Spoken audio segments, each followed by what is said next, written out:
What up, Autumn? What up, y'all? Red Pill Man a while today. I haven't really seen much. Oh man, I got a funny video. Yeah, they banned the second one. They always ban my second one after they ban my first one. It's pretty annoying. What up? What up?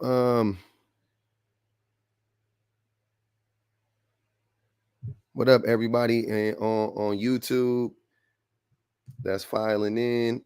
Let me copy this.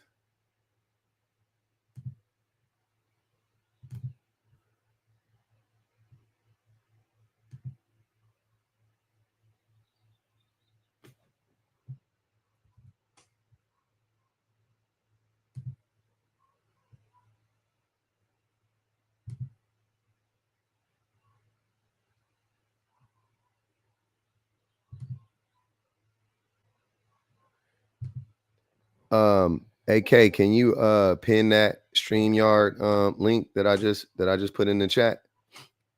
I can't stream it from StreamYard. It won't let me pin it. I'm sorry. Won't let me pin it from StreamYard. Hey, hey, why are you barking? What's your deal, pup? It's just somebody barking. It's just a puppy barking. I'm a psychopath because I let it roll off my back. Yeah, you gotta know, man. You gotta know. Y'all gotta know that the easiest thing to recognize when it comes to being in these spaces, you got to understand that these people don't have a problem with you. And I think, and this is from my Christian days. This is from my Christian days, right? Something that stuck with me from being a Christian. One of the lessons, one of the good lessons I took away from being a Christian was this: when you are a follower of Christ, they would say in the Bible, and I always like paraphrase because I haven't read the Bible in 20 years, but it's basically like in the Bible, like allegedly Christ said something to the effect of like basically when you go out there and you like talk to the Gentiles and you preach the gospel or whatever, when you give them the good message, just know that when they, they don't hate you, they hate me. He was talking about Christ, right? So when I'm in these spaces, I recognize that they don't hate me. They don't hate me. That's not who they hate. They hate the message. They hate the system. They hate, you know what I'm saying? It's misplaced hate though. They think they hate me. It's not me. I'm not the one that they actually hate. You know what I'm saying? And half the time they hate themselves. You know what I'm saying? So it never like bothers me because I'm like, nothing they say ever is true about me, first and foremost. And if it is true, it's true. Right? If it's true, it's true. But they almost never say anything that's accurate about me that's beyond the obvious.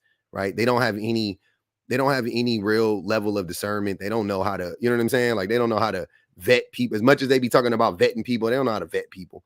So I don't even pay them any mind when it comes to that stuff. I let them live. But yeah. What up, Bula? But yeah, for me, it's real easy for me to not like allow that shit to affect me. Like super easy. Like it doesn't even, like I don't even care. I like instantly clock exactly what's going on. I'm like, oh yeah, you hate yourself. Oh, okay. Oh, I see. You got daddy issues. Oh, okay. Yep. I see. Mm-hmm. Yeah. And I'm not in a relationship with these motherfuckers.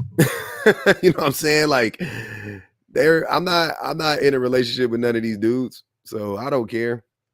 I know it's tough. It's tougher for a woman, but for me, it don't bother me at all. I'm like, y'all are so lost in the sauce. AK, did you pin that? I can't see it in here. I just want to know. Did you pin it for me? Pin the StreamYard link. I want to make sure we could get people up if I need to. You know what? You don't even got to pin the StreamYard link. Pin the Cash App. Fuck it, and then I'll invite people up with the StreamYard as we go. So, I got a few things I want to address before I get into the topic of the day. First and foremost, it's another day, another attack. You know what I'm saying? And I think it's hilarious. But there's a whole video. You guys can go check it out on St. Reese page. He deleted 2 videos. He made 2 videos about me. Deleted both of them. And then ooh, look at that. Thank you, Lydia. And then he deleted both videos till settling on the 3rd one. So there's a 3rd one up right now. It's something.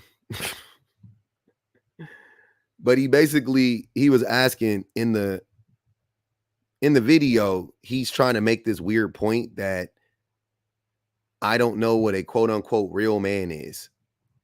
And if you guys watch me at all, then you know that I don't give a fuck about being defined as a real man or a fake man or a feminine man or a masculine. Like none of those things matter to me, because masculinity and femininity are just made up. It's just made up bullshit to divide us. You know what I'm saying? I don't adhere to either one of the idea. I don't adhere to either one. Like in any real way. You know what I'm saying? But I do use the terms because I know that I know we're still in a place where most people, that's just what most people understand is talking about masculinity and femininity, right? So, I use the words, but don't get it twisted. I don't give a fuck about either one of them, to be honest with you. Also, I keep it simple. When I talk about femininity, I often say that femininity is what we need. Like, I think that what I identify as being feminine, the characteristics of femininity, are the things that we actually need to be decent human beings, and the things we need to be the things that are going to save us ultimately is femininity, right? Like the ideas of femininity. When I believe in that shit, I was toxic as hell and a bad person. Exactly, Sean. It just don't it.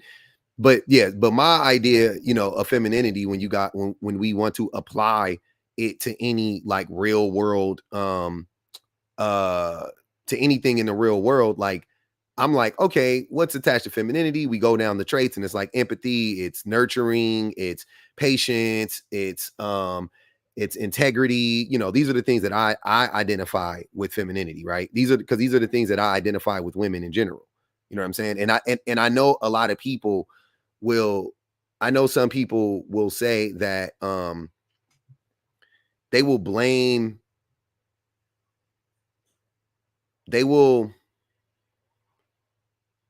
because I view women in that way as a group. I think people think that I'm like biased, but that is me being objective about women. You know what I'm saying? As a group, that's me being objective about women. Objectively speaking, women have integrity. Objectively speaking, women are nurturing. Objectively speaking, women are empathetic. You know what I'm saying? Like that's me being objective, right? That's me not being biased, right? Because every bit of me for the longest time would not have admitted to that in that way, right? Or maybe not. I don't know. I can't even say that in all honesty. I don't think I would have thought that before. If I ever actually got asked the question, I probably would have said the same thing, but I just never thought about it. But thinking about it in that way now, yeah, that's what I identify. That's how I identify the group of women in general, not every single woman individually, but the group of women in general. Yes, that's how I identify the group of women in general. And then when I think about men, it is almost the complete opposite. It's the group that's always lying. It's the group that lacks integrity. It's the group that is abusive. It's the group that is neglectful. It's not the group that's nurturing. It's the group that shames. It's the group that hurts. It's the group that, you know what I'm saying? Like, that's how I look at it. So I'm like, that's me being objective. Once again, I'm a man. Why would I want to believe these things about the group that I identify with, or whatever the case may be? Of course, I don't want to believe that about men. Of course, I would love to believe it to be equal. I would love to believe that we both are nurturing, and we both are empathetic, and we both have patience, and we both are good people, and we both have integrity. Like, I would love to believe that. But history says otherwise. History says otherwise. You dig what I'm saying? So that's where I'm at. But Reese, in his video of me, he asked me, or he asked, what's a real man? Which, once again, that is not a conversation I'm interested in having from my perspective. I do like listening to men who say what's a real man. I like listening to their explanations of what a real man is, because it tells a lot about them. But it doesn't, for me, I don't think like that. I don't think about a real man. I think about a human being. That's how I view all of these things. I view them through the lens of humanity, right? So the same thing that would make you a good man is the same thing that would make you a good woman. I can't think of any, there's no characteristic that makes a woman a good woman that I wouldn't want, that I wouldn't also apply to a man. I don't want men to be nurturing. I don't want men to be forgiving. I don't want men to be patient. I don't want men to be vulnerable. I don't want men, you know what I'm saying? I don't want men to control their emotions. Of course, these are all things that I want in men. These are all things that I want in my friends. These are all things I want for humanity. These are all things, like, what are we talking about? I couldn't care less about like the idea of what makes a man a good man, or like, I don't give a fuck. Are you a good person?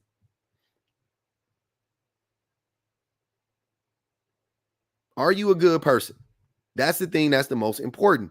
And so many of these men, like Reese, their idea of masculinity is rooted in performance. That's why I always think it's hilarious. Anytime they talk about masculinity, it's always rooted in performance. It's never rooted in like anything like materially good about a person. You know what I'm saying? Like, it's not that. It's like men are supposed to be protectors and providers, and they're supposed to open up doors for women, and they're supposed, like, what? No, I don't give a fuck. Appreciate you, Sean. Hey, y'all, you don't even Sean, hold on. Hold on. We gonna pause for a fit. We gonna always pause for a fit check. Sean said the hat and the hoodie, the hat with the hoodie and jacket scheme is on point. We gonna always pause for a fit check. We gonna always do that. Don't we always got a little bit of time for that now. Always. We always got a little bit. Like, time for a fit check is like time for or like, do you got room for dessert? After I eat, I don't care how much I eat, I always want something a little sweet. I always want a little something sweet. I always want a little something sweet. Always. Always. Wish I could show y'all the whole fit. I can't. I might throw the shoes up here. You know, fuck it. I'll do it. Fuck it. I'll do it one time. I'll do it. Let's do it.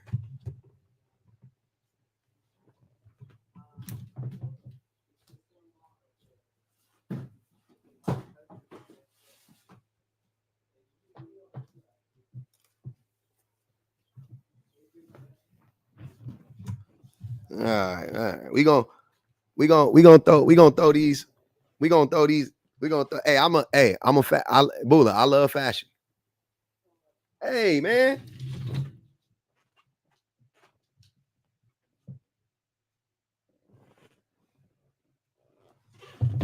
Hey, excuse me, sir, sir, sir, sir. Is that poison? So it's poison. I just got sprayed with it. Okay. It's all right, man. I just got sprayed with some poison from upstairs. I'm upstairs, and I got sprayed with some poison. They spraying my backyard.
they got you, boy. That was crazy. That was crazy.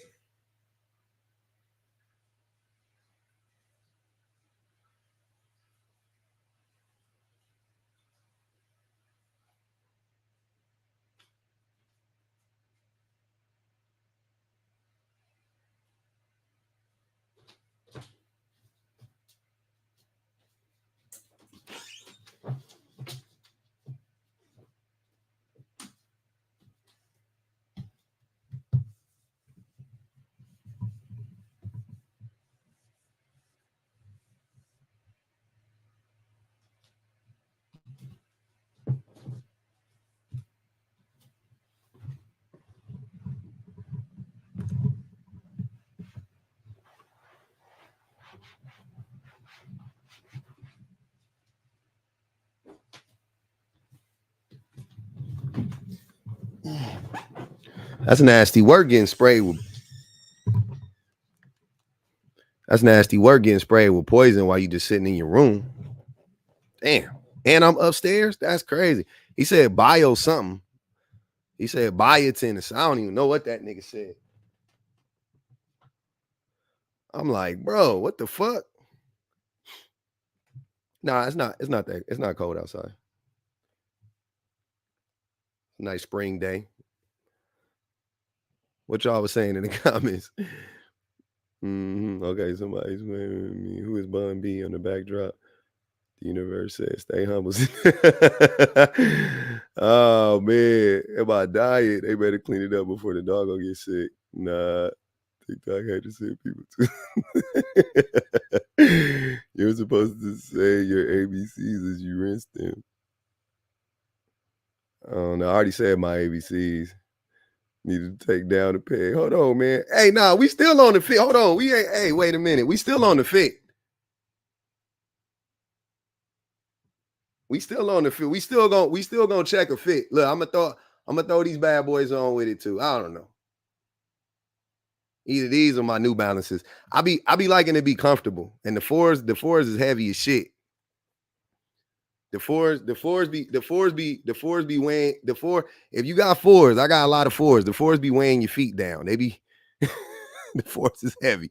I'm an old man. I might throw the New Balances on. You know what I'm saying? I like the orthopedic. Hey, that's one of my lines, Sean. I've used that bag many a time. Anyways, yeah, the nigga got me though. They got me with the poison. I'm good though. Yeah, y'all know if you got the fours be hurting. Bitches is heavy. Anyways, we back on it.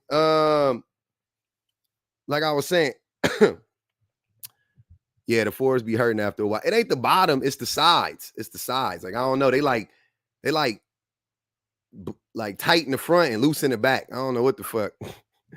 I used to hoop in twos when I was in high school. I used to be in the game hooping in some twos. I hooped in a lot of Jordans though when I was in high school. But yeah, the green and white ones. I missed it. I already got them anyway, but I missed it. I was going spin the block. I just be putting my bid in every time I want some shit. But I got those. I got so many. I got too many shoes. Anyways, we bike. The thing is, okay. So if y'all haven't seen the video, go watch the video. Mr. What's his name? I don't buy shit over $100. My wife wishes. I ain't too expensive. I mean, I'm not on it. I don't do high fashion. I don't do designer shit. You know what I'm saying? This is Guess. Like I wear Guess and polo, and you know, I wear shit like that. I don't be wearing like Louis V, and I ain't on that type of shit.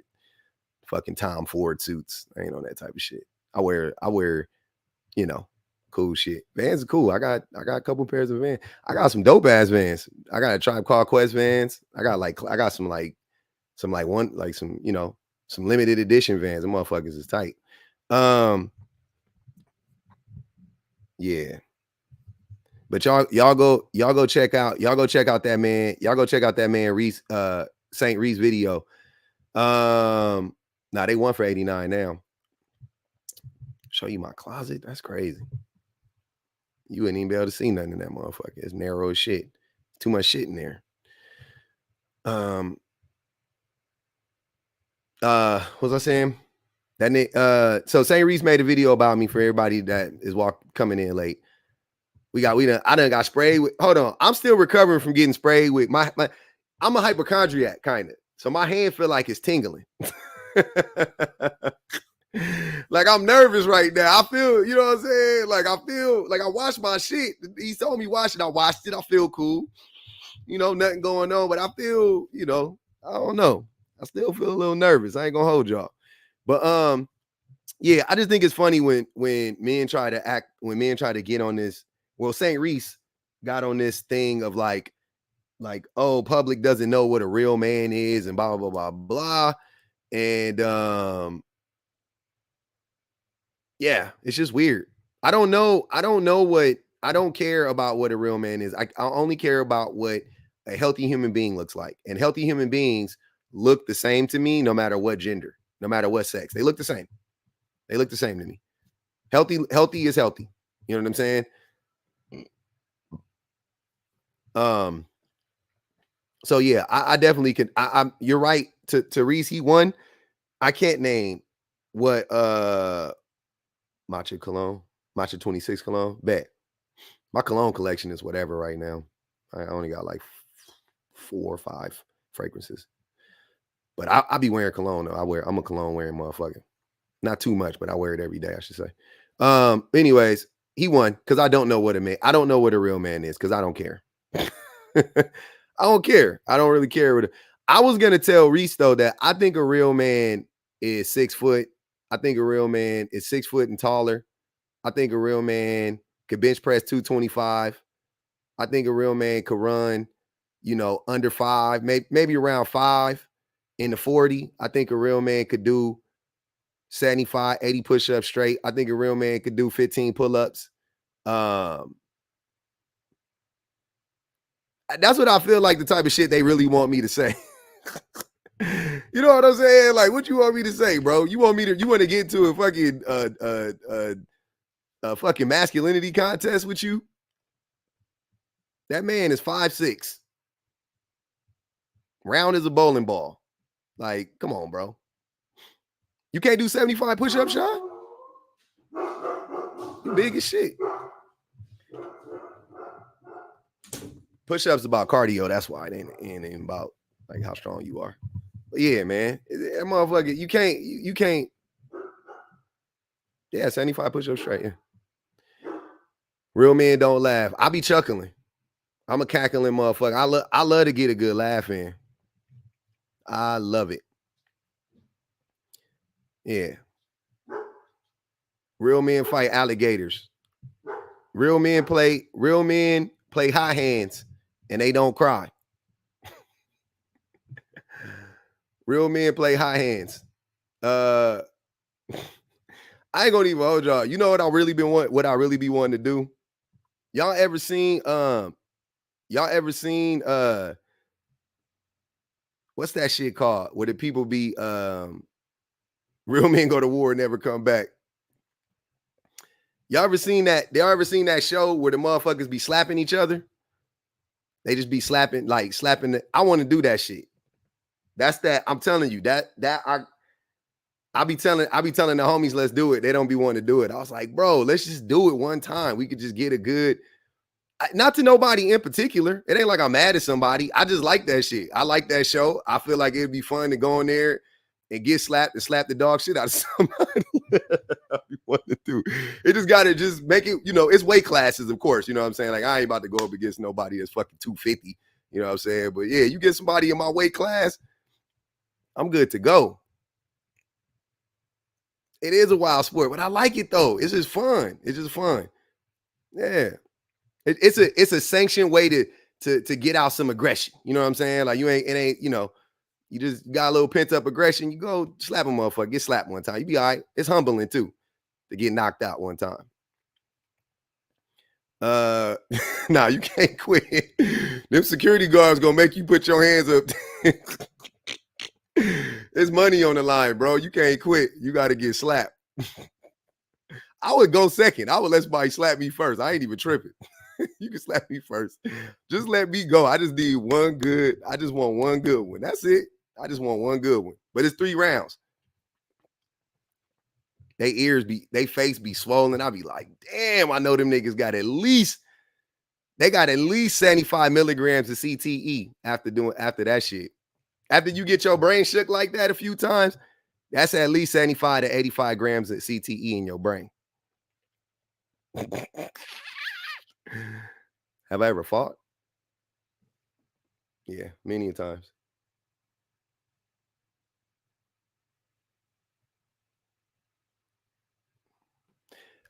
Anyways, so that's just funny. But let me get back to the prompt. Let's get to the prompt. Oh, I'm not fighting nobody with cauliflower ears.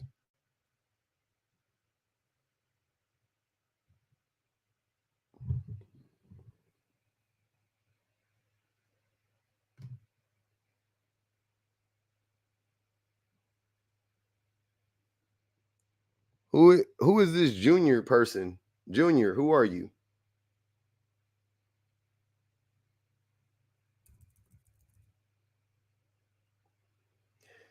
Great Dane said, so you think a woman is safer with the bear? Let's add to stage. Somebody joined on YouTube. I'm trying to see how this stuff goes.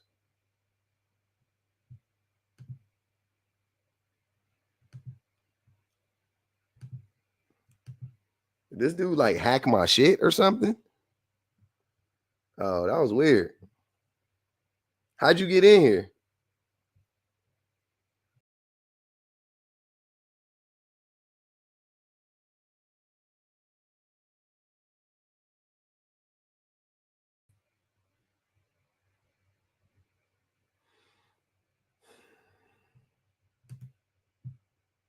I don't know how this happened. This is crazy.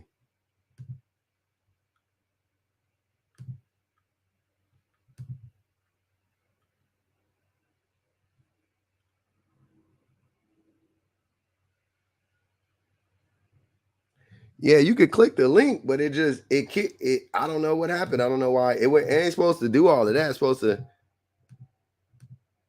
I don't even know where you're at right now. That's the worst shit. Damn, man. How did that happen? I tested this out before and it worked just fine. Now, of course, now when it's time to work, it don't work. It's wild. That's why I hate technology, man. I don't hate it. That's a weird thing to say. That's a very boomer. It's a very boomer thing to say. I hate technology. I love technology, but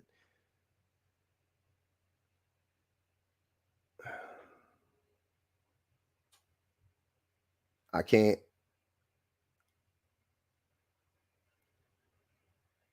You got it, June. You can come on. I just want to know. I want to add you. I just don't know why I don't know why it like. Yeah, I don't know what happened. There goes Tori. Okay. See, I was trying to tell you that there's a link, like it just pops up and it says your public and it says stream. It says live stream, and then they have a choice to use the cam or they have the choice to use the mic. They can just click on it. It's not that I used to do this a long time ago, but you still have to accept it. Yeah. Okay. So I don't even got to put the link up there. It's just No, you don't. It literally comes or somebody who's I believe they have mods here. They'll probably just keep on sharing that type of link, but it shares automatically, and anybody can just pop up, and you still have the choice.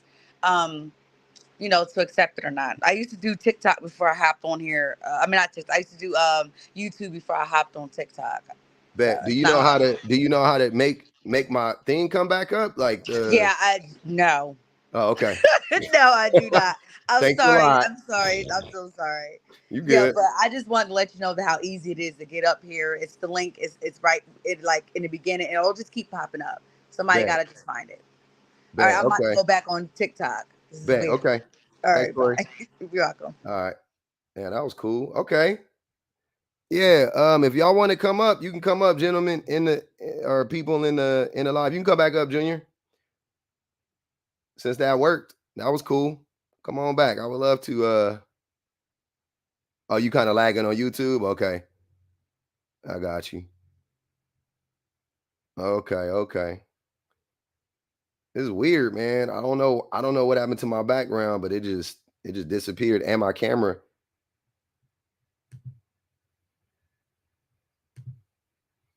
And my camera is off.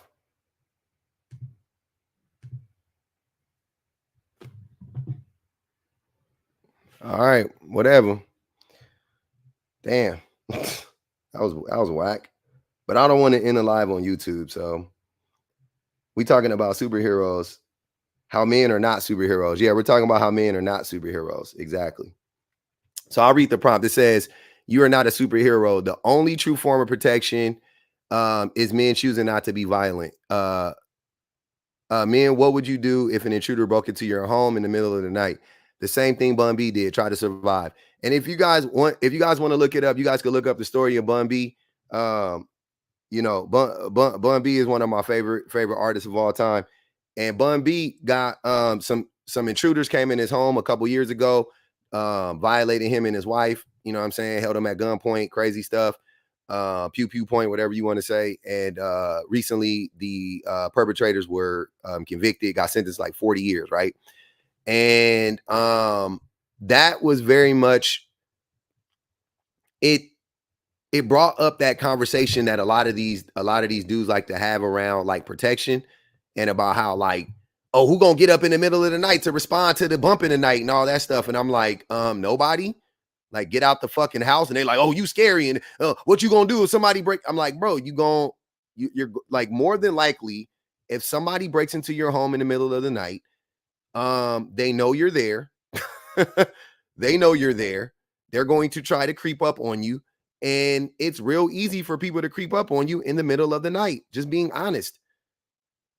It's just a reality. So I don't know what to tell y'all. You know what I'm saying? Like, you're not a fucking superhero. Everybody, all these men like to think they got damn Rambo and they gonna jump up there and oh, they said he a snitch now. Yeah, they stupid. I'm not even listening to this. I'm not listening to nobody talking about somebody getting somebody breaking in their home and they testified and they talking about they a snitch. That's nasty work. That's nasty work there. What up, Junior? What's good? Can you see me? Yes, sir. Can Sound you good. guys hear me too? Yep. Audio's great. All right, that's dope. That's dope. Yeah, I'm just coming on because this is my first time on a YouTube live or TikTok live or StreamYard. I can't really see you. I think the camera's just not working. Something happened when you initially came up. It like did something to my camera, and my camera's not working now. I don't know what's going on. Let me unplug it and plug it in. Maybe that's what it needs. Let me see what happens if I do that and do that. Yeah, I don't know. All but right. You go ahead. Yeah. Yeah, no problem. I mean, yeah, I'm just gonna come from this topic from a younger, like, man's perspective. I think one thing that like younger men think about often is like when we're raised into becoming these traditional men, and we are taught that we need to become these protectors. We also like imagine ourselves in that protector role. So like, when we are in conflict, like if something like this were to happen, I think that we like to believe that we would act on our adrenaline and we're gonna, bust down. We're gonna at least protect the women and children who are in the house. Mm-hmm. You feel me? Mm-hmm. And I think like this case that you mentioned, and also another one would be like what happened to Pop Smoke, like that rapper. I don't even think he had like I think he was just in his mansion, and he was in LA. It wasn't even, he was like in an Airbnb, and and they like somebody like basically I think he had people over that, I think they tailed him or something like that and followed him there, and then they ran up in the spot or whatever. But yeah, exactly. Mm-hmm. So it's like I think that it's something difficult for, I think even I'm gonna racialize this a little bit. I even think for Black men it's kind of something that we think about, because it's like if you grow up in impoverished areas or areas that have a lot of violence or like high crime rates, you might think to yourself like the value that I have as a man to women or Black women who are also in these spaces is that I can protect them from home invaders. I can protect them from that kind of stuff. You get what I'm saying? So I think it's something that like being a superhero or protecting people is something that maybe Black men also kind of we wire into ourselves to like face what's happening in society or in our environment. Yeah. That sounds good. I agree with that. I agree with that. In like, I definitely could see that being the case for some of the men. I also think that, you tell me if this makes sense. I think men use this whole idea of protection as a way to control women, right? So it's always like, what are you going to the women? It's always like, what are you going to do if somebody breaks into your home at night? You need a man there to protect you, right? And then my response to that typically is, well, imagine a world where men didn't run up in people's houses at night, right? Imagine a world where men don't where men aren't violent, right? Where men don't go out of their way to harm other people. Like, to me, that seems like the cure, because like what happened to Pop Smoke and what happened to Bun B, obviously anybody can get got. And if you from like you said, impoverished areas, so meaning like if you from them spots like I am, then anybody can get got. Yeah. Anybody can get got at any point in time. So it does, to me, it's a weird approach to be like we need men for protection when men are the ones who are the ones who are out here causing the most harm. You know what I'm saying? Like, it doesn't make sense to me. I'm like, okay, so why don't we go talk to other men and say, hey man, why are you being so violent? Why are you know what I'm saying? Like, why don't you practice nonviolence for a change? But I get a lot of pushback on that because, like I said, to me, men just want to use this as a way to manipulate women. This whole idea of protection. You're right. I mean, even if I'm living by myself, like at a certain point, I'm thinking to myself, like, I need to get a dog, and I need to get, like, when I say dog, I mean like a guard dog or somebody who's. Now you need a man. You need a strong. You need a protective provider in your. I don't know about all that. I'm not saying that I can hold my own, but it's also just like I definitely get where you're coming from when you're saying like you can't think that you're gonna be like Rambo. You're gonna be able to knock something like somebody got surprised. Somebody got the drop on you. You can't like really defend yourself like that. Like if I just woke up and I see that there's somebody in my house, I'm not gonna be like, yeah, I'm gonna pull out like my pew pew, pew pew, and I'm gonna do my thing. I can't, you know what I'm saying? Like a lot of people that got pew pews get robbed, and they get robbed for their pew pews. Exactly. And their pew pews end up back on the street. I'm like, you guys never heard of that before? I've seen that a bunch of times. People run up in people's spots with pew pews, and then the people got pew pews in the spot, and they run up in there, take them away from the people, and then use them in other acts of violence. Like, y'all got to stop playing, man. It doesn't make sense. Demetrius, I was gonna get to you. But yeah, that's what I know. That's what I see the majority of the time from men, and I just think that it ends up becoming like a self-fulfilling prophecy to a certain extent. How we talk about violence, and then men, you know what I'm saying, and then lo and behold, men are the ones committing the most violence. It's like, yeah, look at how you guys talk about violence. You guys never actually talk about like how to end the violence. You always talk about how to, like, everything we do is reactionary. It's not proactive, right? Yeah. It's like, okay, the violence is here. Let's meet it. Not, hey, why don't we mitigate the violence before it happens? Why don't, you know what I'm saying? Let's figure out a way to stop it before it happens. You know what I'm saying? I got to read this comment.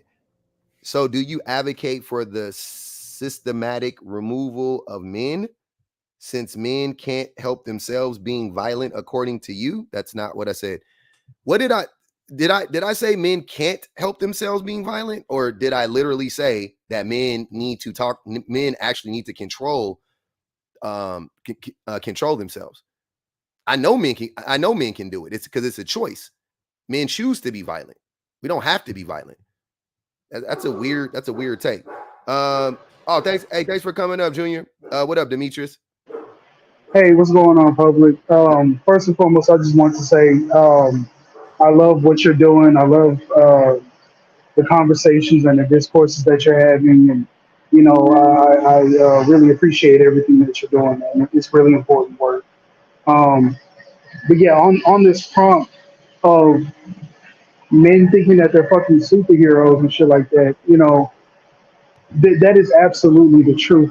And one thing I want to add to the conversation, I think a large part of that comes from the sort of like warrior mentality that is conditioned into men through through the patriarchal system and the sort of narratives and mythologies about what it means to be a man. I think that's a large part of the sort of like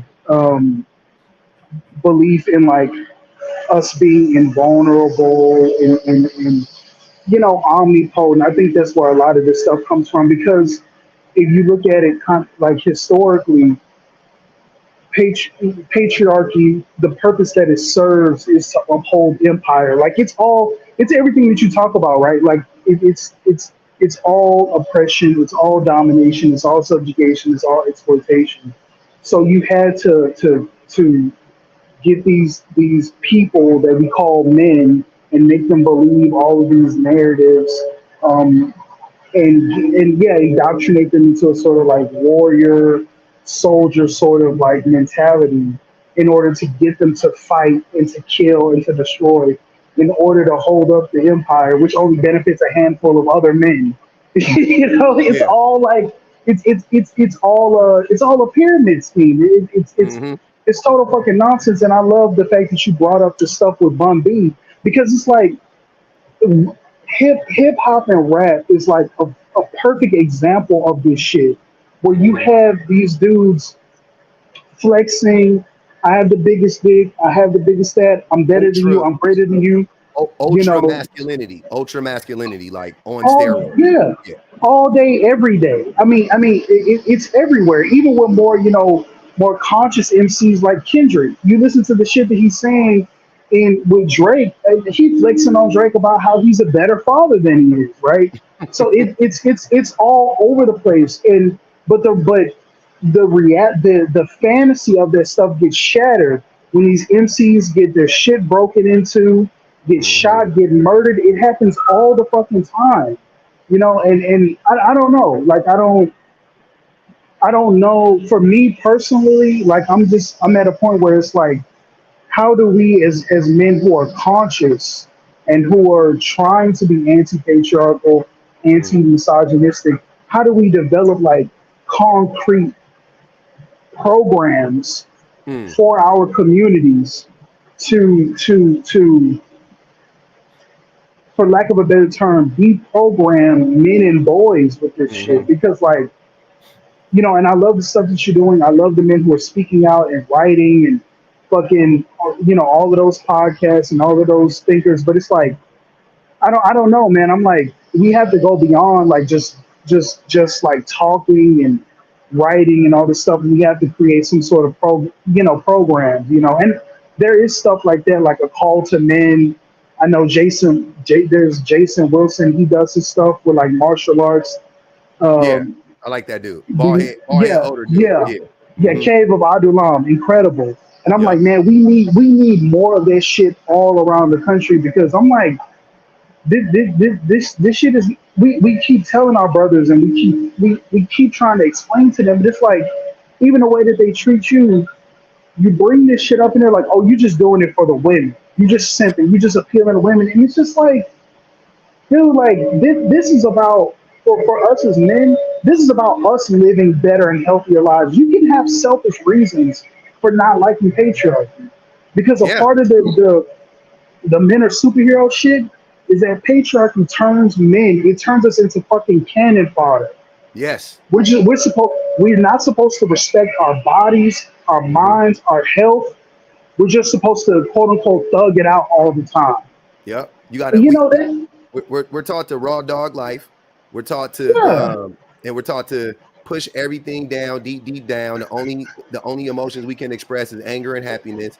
Go to work absolutely. 40 plus hours a week, work, slave away. And then the thing that's frustrating the newer generation is that they promised us a wife slave a long Yeah, time ago, and we don't all have access to wife slaves. So you got a bunch of yeah. men running around here mad because they like, hey man, and this is what I be saying. Somebody asked me this question the other day. They were like, oh, hey, you got a lot of background noise, Demetrius. I'm gonna mute you for right now. You good? The they asked me this the other day. They said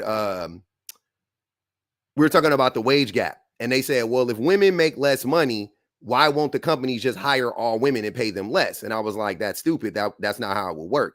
But a reason why they wouldn't do that is because the men would revolt. And they know that. They know they have to, you know what I'm saying? They know they can't just hire all women. They have to hire men to keep the patriarchy up, right? They want to steal the labor of women, and they want to steal the labor of men, and the patriarchy allows them to do both. See what I'm saying? So it's the same thing. You could say that about asylum seekers. You could say, well, asylum seekers get paid pennies on the dollar. Why don't they just hire asylum seekers for every job in America? And it's like, well, they kind of hire them for as many jobs they can, but yeah, they can't, because Americans would revolt. There's only, you know what I'm saying? There's a level, they know, there are studies done on this where they know like how much people can take before we break. You know what I'm saying? It ain't always 100% accurate, but they know how much we could take before we break. So of course the oligarchs, of course the capitalists, they won't ever do that, because they need a buffer in between them and the working class, right? So of course they're not going to just hire all women to do the job and then pay them less. Why would they do that? Because then the men will revolt and they would tear the whole system down, and they know that, right? So they have to hire a certain amount of women though, like they need women to work too, because they just need more bodies to work. They don't care if it's a man or a woman, right? So they need more bodies to work. So they're like, yeah, we'll let women work, but we'll keep them in that, we'll keep them below in the hierarchy. We'll let black people work, we'll keep them below in the hierarchy. We'll let Latinos work, but we'll keep them below in the like that's what they do. That's how the system functions. You have the whole system. You said it earlier. You called it an MLM, right? Multi-level marketing, right? A scheme. Yeah, multi-level marketing scheme. Yeah, that's what it is. That's all these systems of oppression are. They're MLMs. The more people you bring in, they come at the bottom. The people at the top get elevated. That's all it is.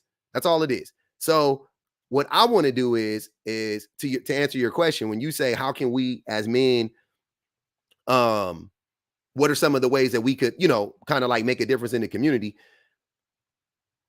To me, I don't look at Demetrius and say, Demetrius, you need to start a youth outreach program.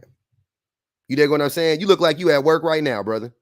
You know what I'm saying? Like if I was, I'm off every other weekend, but usually I'm at work on Fridays too. You know what I'm saying? Like I don't expect working class men and women to go out there and be Malcolm X. That's not what we need, to be honest with you. But what I do expect is for Demetrius to, if you got kids around you, you got some kids in your family, you got babies yourself, you raise them up, right? I do expect you as Demetrius, if you got friends in your circle, when they get out of line, you check them. You have the difficult conversations with them, right? I do expect you to exercise your vote in a certain way, and I do expect you that if and when the time comes when we need people to we need to rally the troops, that you right there with everybody, right? And you on the right side of things. That's all I expect from working class people. But it seems like that's damn near impossible, because imagine what feel what I'm saying. Imagine if every man held every man in their group accountable. Will we have these problems? If you did it and I did it and Michael did it and Jerry did it, you know what I'm saying? Like, do we need do we need Malcolm X? Do we need Martin Luther King? Do we need all these great leaders? No, we just need a bunch of individuals doing the work. And I'm all about the individuals doing the work and not I don't want to create another hierarchy.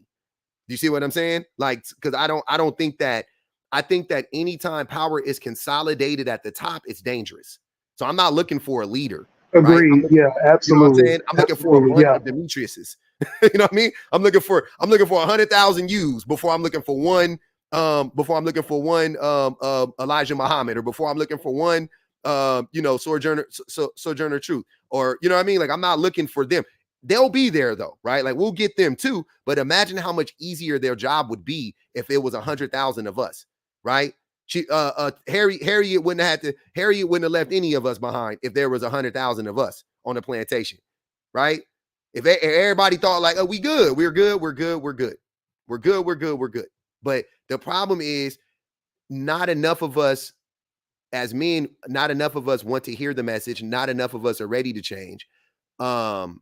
And so we keep running into this brick wall. But I think a big problem, a big part of that is because we don't hear these conversations offline enough. We don't hear them, you know what I'm saying? We don't hear them at our dinner tables enough. We don't, the same way with racism, right? If you ever been around or heard the stories, because I've never actually experienced this myself, but if you've ever been around racist, racist people in their homes, or if you've ever heard about white people talk about their experiences with like racist family members, it always, where is it happening at? Thanksgiving, right? It's happening. They're arguing at Christmas. That's when you got to check it. That's when it's important to check them and make them feel uncomfortable, right? At the dinner table, when y'all playing basketball, when y'all playing video games, that's when in your DMs, when y'all sharing videos and shit like that, that's when it's time to be like, that's stupid. What are you like? That's dumb. That's homophobic. That's that's anti-woman. That's anti-black. That's when you got to do it. That's the everyday work that most people don't want to. They don't want to do it. They don't want to do it every day. We looking for these quick fixes. It ain't gonna happen. It's gonna take a long. You know what I'm saying? It's gonna take a while, man. Yeah, yeah, amen to all of that. I absolutely agree. Then, yeah, you got it right. I'm at work right now. I actually got to head back in, but man, again, public, thank you so much for what you do, and like that's all I want to say, man. We got to get rid of that warrior mentality, and like you were Yep. saying, like just do the daily practice in our lives and in our relationships. But man, thank you so much for allowing us to come on, man. Appreciate it. No problem, Y'all brother. take I care. appreciate you, Demetrius, man. Have a great rest of your day, man. You Hey, too. I was gonna say, hey, don't get rid of the warrior mentality. Just redirect the energy, because I'm all for anger and aggression. Y'all know that. I'm angry and aggressive, but I'm only angry and aggressive towards. I point my anger and aggression towards the system. I don't point it towards my fellow man. I don't point it towards my fellow woman. Like, I don't. My anger and aggression is not towards y'all. My anger and aggression is always up.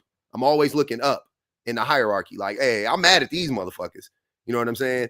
But yeah, no. Get angry, have a warrior spirit, but just know when to apply it. No, that got to be a tool in the kit. You know what I'm saying? You got to know when to pull it out, right? Leave that shit back there though. Have it locked and loaded though, because at some point in time, we gonna need y'all to get active.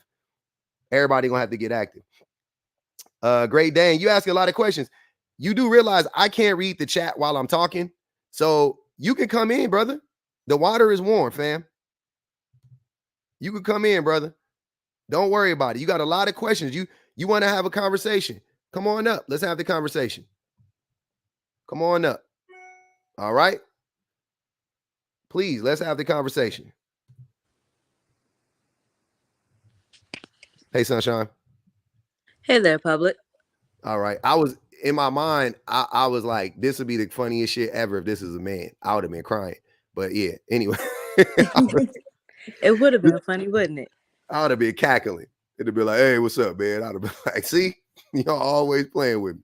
Go ahead. All right. I just wanted to add on, like, with the protection thing and how it's programmed to people, like people who have actually been in life-threatening situations, unless they're stuck in that survival mindset, they often have completely different advice for people and men. Like, my father grew up in the hood. He was a Marine. They called him a grunt with the radio. He did tours. He did Desert Storm, all that. And his big thing is prevention rather than protection. Like, what he'll say is he taught me humans are, they're thieves and they're criminals of opportunity. So the biggest and best way to protect yourself is to prevent opportunity as much as possible for these people to come and attack you. And then we see every day that men will say that they're the biggest victims of violent crimes, but then on the flip side say that they're the protectors, but they need to be protecting themselves. Protect yourself. If you see me fighting in the forest with a bear, help the bear. Like, what is y'all doing? Y'all out they not doing no work to protect themselves. It's crazy. They want to use that to say, hey, Sunshine, you need me. That's why you need a man, because these men are violent. But I'm gonna let you keep going. I just want to answer this question. Great Dane asks, what percentage of men in the US are violent? The vast majority. I mean, if you want me to put a number on it, 99%. If you're asking me, you want me to put a number on it, 99%. The propensity for violence and the actual what man hasn't been in a fight, what man hasn't been like 99%. You want me to guess? Fuck it. You want me to put a number on it? Fuck it. 99%. Right? But a better question is, what percentage of women have been assaulted? That's the better question. Instead of asking what percentage of men are violent, ask what percentage of women have been assaulted. Right? That seems like the more pertinent question to ask right now. But go ahead, Sunshine. I would even add to that question, what percent of people have been assaulted by men? Because even just the women, that's not all the victims of crime by all the people. So that's just leaving out so many people that are violent if you're asking just the women. But I will continue on my other point. Yes, where please. where prevention is the biggest thing. He tells me all the time, like, he can't always be there to protect me. So instead of trying to be this huge protector for us, because I'm the middle of 5 girls, instead he teaches us ways to prevent being in the situations at all. And then he spent a ton of time where if we do get in the situation, how to increase our odds and what really works. Like, protection isn't always, I'm going to beat down this person in front of me. A lot of times it looks like escape. Yep. So we learned escape strategies most of the time. It looks like de-escalation. That too. Remaining calm, not speaking to people any type of way where you're going to upset them or put them in a position to get there. It's an amalgamation of things where the very, very last thing requires any real physical strength. And I think that's where the disconnect is. I think a lot of them have been told so many things that they're not really seeing how these situations are best avoided, because they're thinking, oh, I have to protect. And they stick themselves onto that one track so much that they're not realizing that they have other options. That's facts. Yeah, they never look beyond, like, oh, I like the reaction, the physical reaction. But also, let's be clear, most men are scary. Like, most men are afraid of other men. So that's another thing that always perplexed me about men, like talking about violence and like how they can protect and all that stuff. I'm like, but most men are afraid of their own shadow. Like, because they know, and this is this is not to tear them down, I'm just being honest. Like, it's because men understand how violent other men are. You know what I'm saying? Like, so, and smart men understand that anybody can get it at any point in time.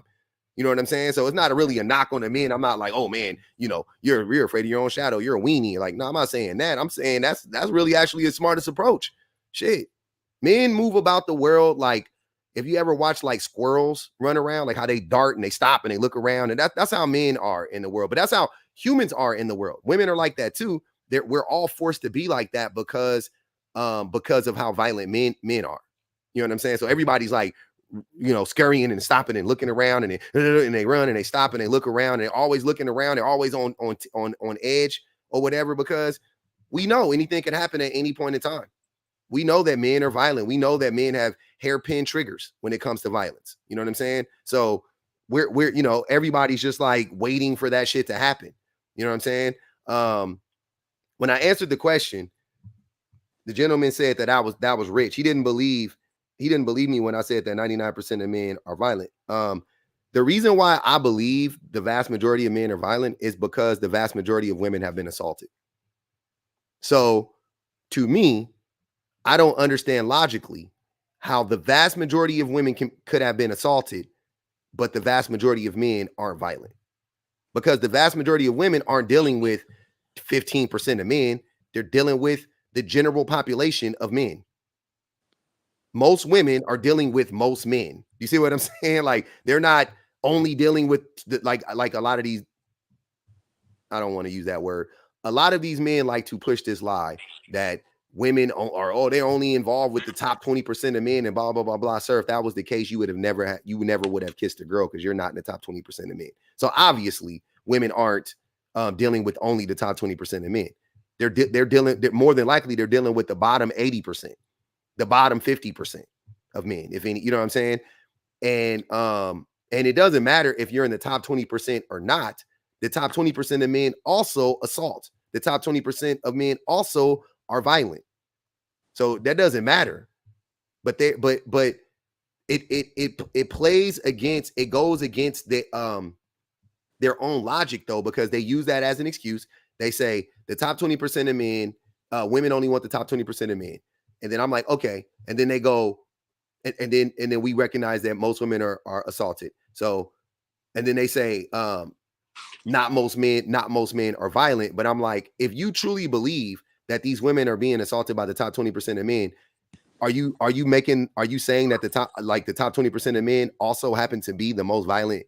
You know what I'm saying? Like it doesn't make any sense to me. They just like talk in circles, like often. So what we need to do is we need to pay attention to the women that are being assaulted and not the men who are violent or whatever the case may be.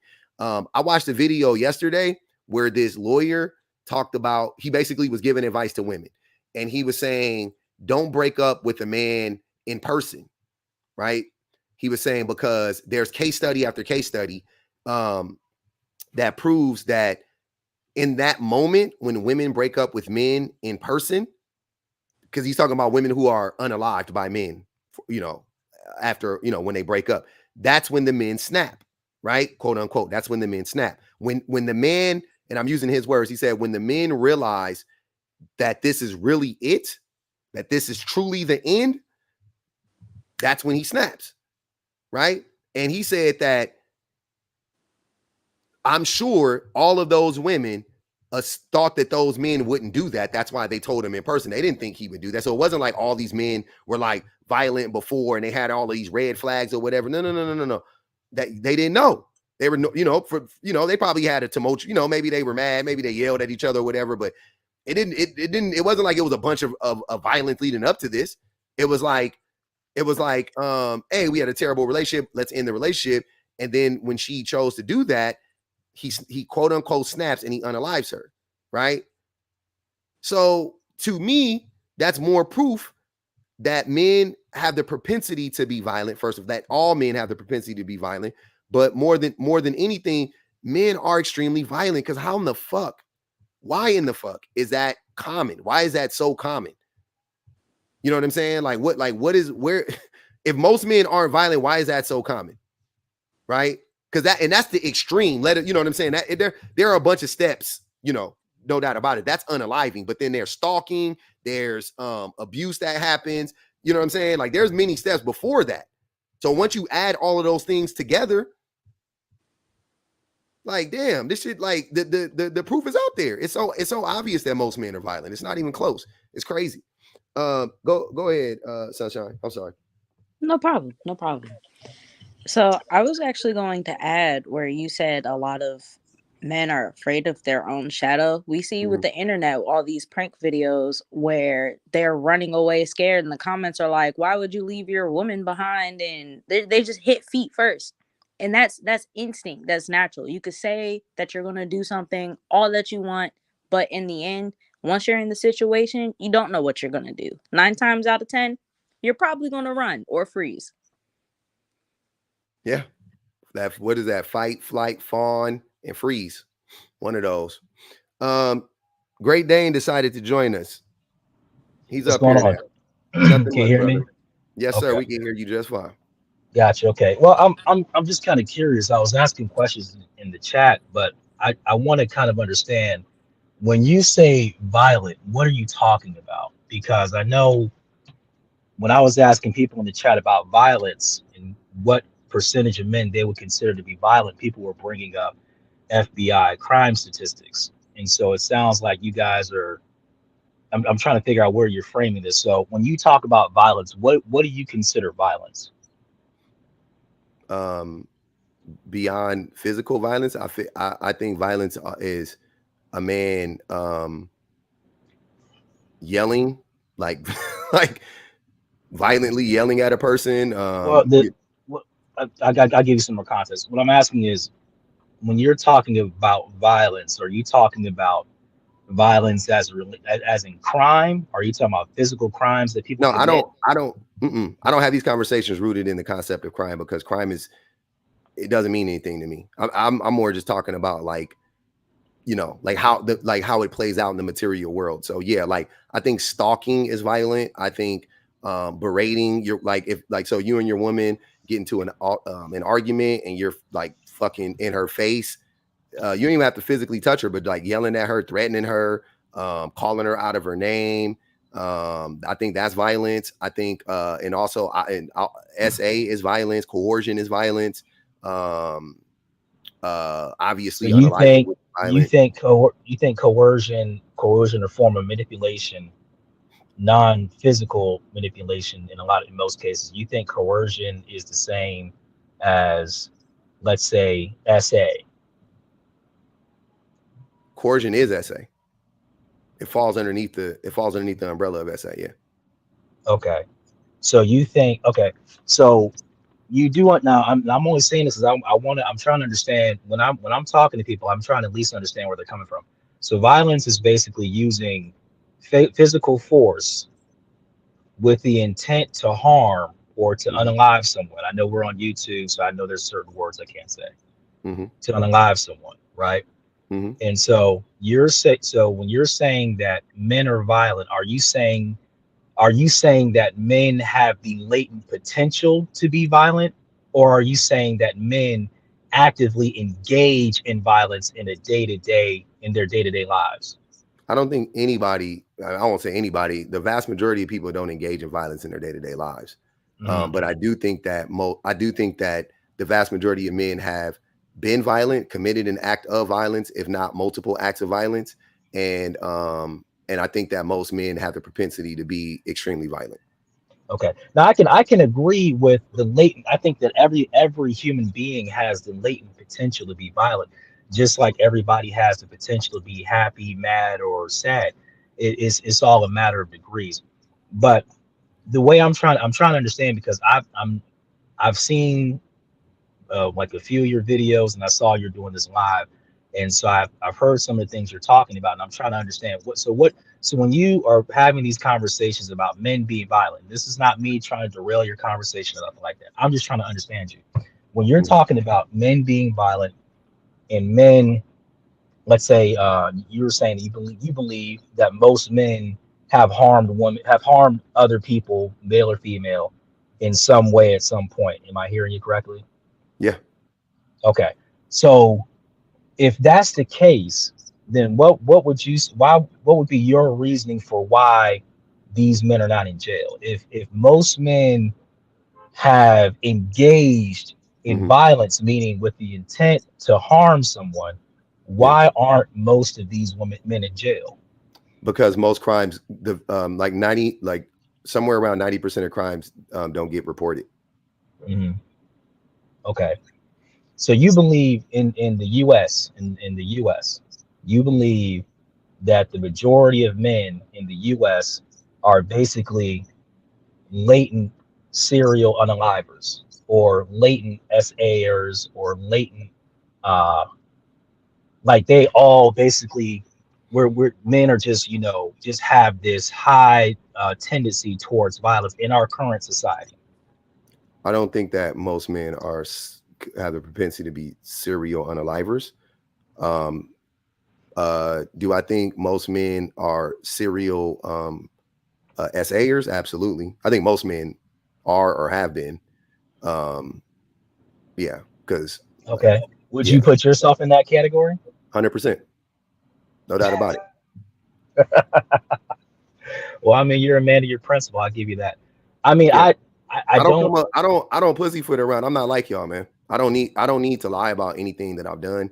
Um, I don't, what I'm saying? Like it's about being better and growing up. So I don't know why that. Yeah, I don't think it's funny at all. It's something I didn't like. I didn't understand about coercion until I was older. Like I didn't know. You know what I'm saying? Like Mhm. I thought asking a girl 1,000 times to have sex with you was normal.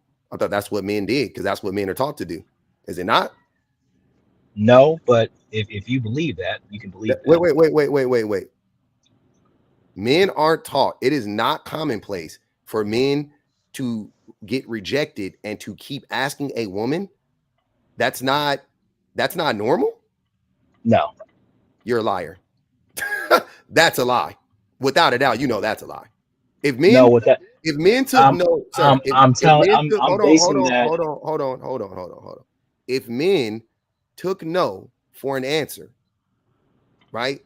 If no means no, then you would have to explain all the SA. You would have to explain that the vast majority of women have been SA. Like, that doesn't make sense. If no means no, we know, you and I know, and this is what I'm saying. I know you've done it before. That's the weirdest thing. I'm like, what? That's maybe, not that. That's not true. Maybe I'm wrong. That's So you've never, true. So you've asked a woman to sleep with her. She said no, and you said okay, and just left her alone and never asked her again. Correct. Okay. Every single time you just took no. No means no. Okay. Exactly. That could be because no means no. You got it. You got it. You're a better man than me. I'm going to speak for the masses and not the asses then. For the majority of men, that's not the case. The majority of men will go, it's literal songs. There are songs about this shit. Like, it is so commonplace. There are songs about this stuff. There's movies about this trope of man.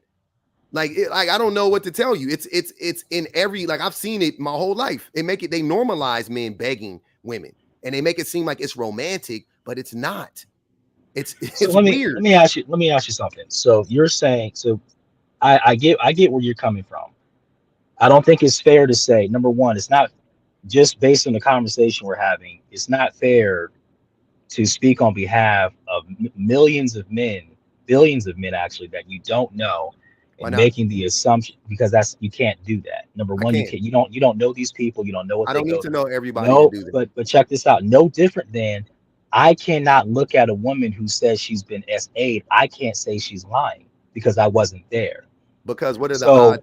But what are the odds? What do the odds say? What is the statistical probability that if a woman says she was SA'd that she's lying? It's a pretty high statistical probability. But how much do you want to bet it? Wait. How much do you want to bet it's not high? I'm not a betting man, but wait. Hold on, wait. So you don't know. You can just say you don't know. That's fine, because you don't know, and that's okay. Now, just so you know, for the sake of the conversation, it's in between 2 and 10%. It's in between 2 and 10%. So 10%, 10% what? If you wanted to go high, let's say it's 95% of the time, or middle, I'm saying 95% of the time, women are telling the truth. Statistically, that's what the FBI says. That's what it's reported as. 95% of the time, women are telling the truth, right? When they come forth and say that they were SA, they're telling the truth. Now, when you said that the likelihood is high, did you think that 5% was high, or did you think it was higher than that? Is my question. When you talk about the likely, I don't know what you're asking. You're saying the percentage of what? When you said the 2%, 2 to 10% of what? Reframe that again. Of reported cases. So if a woman comes forward and says, Great Dane did X, Y, and Z to me, the likelihood that woman is telling the truth is around, if we're just being fair, around 95%. So it's almost guaranteed that she's telling the truth. Almost guaranteed, right? So when you said, because I asked you, what percentage, likelihood wise that a woman is lying about it, what's the likelihood? And you said the percentage is high. So now I'm asking you, because high is that term is relative. So did you think 5% was high, or did you think it was higher than that? The likelihood that a woman's telling the truth, 5%? No, the likelihood that she was lying.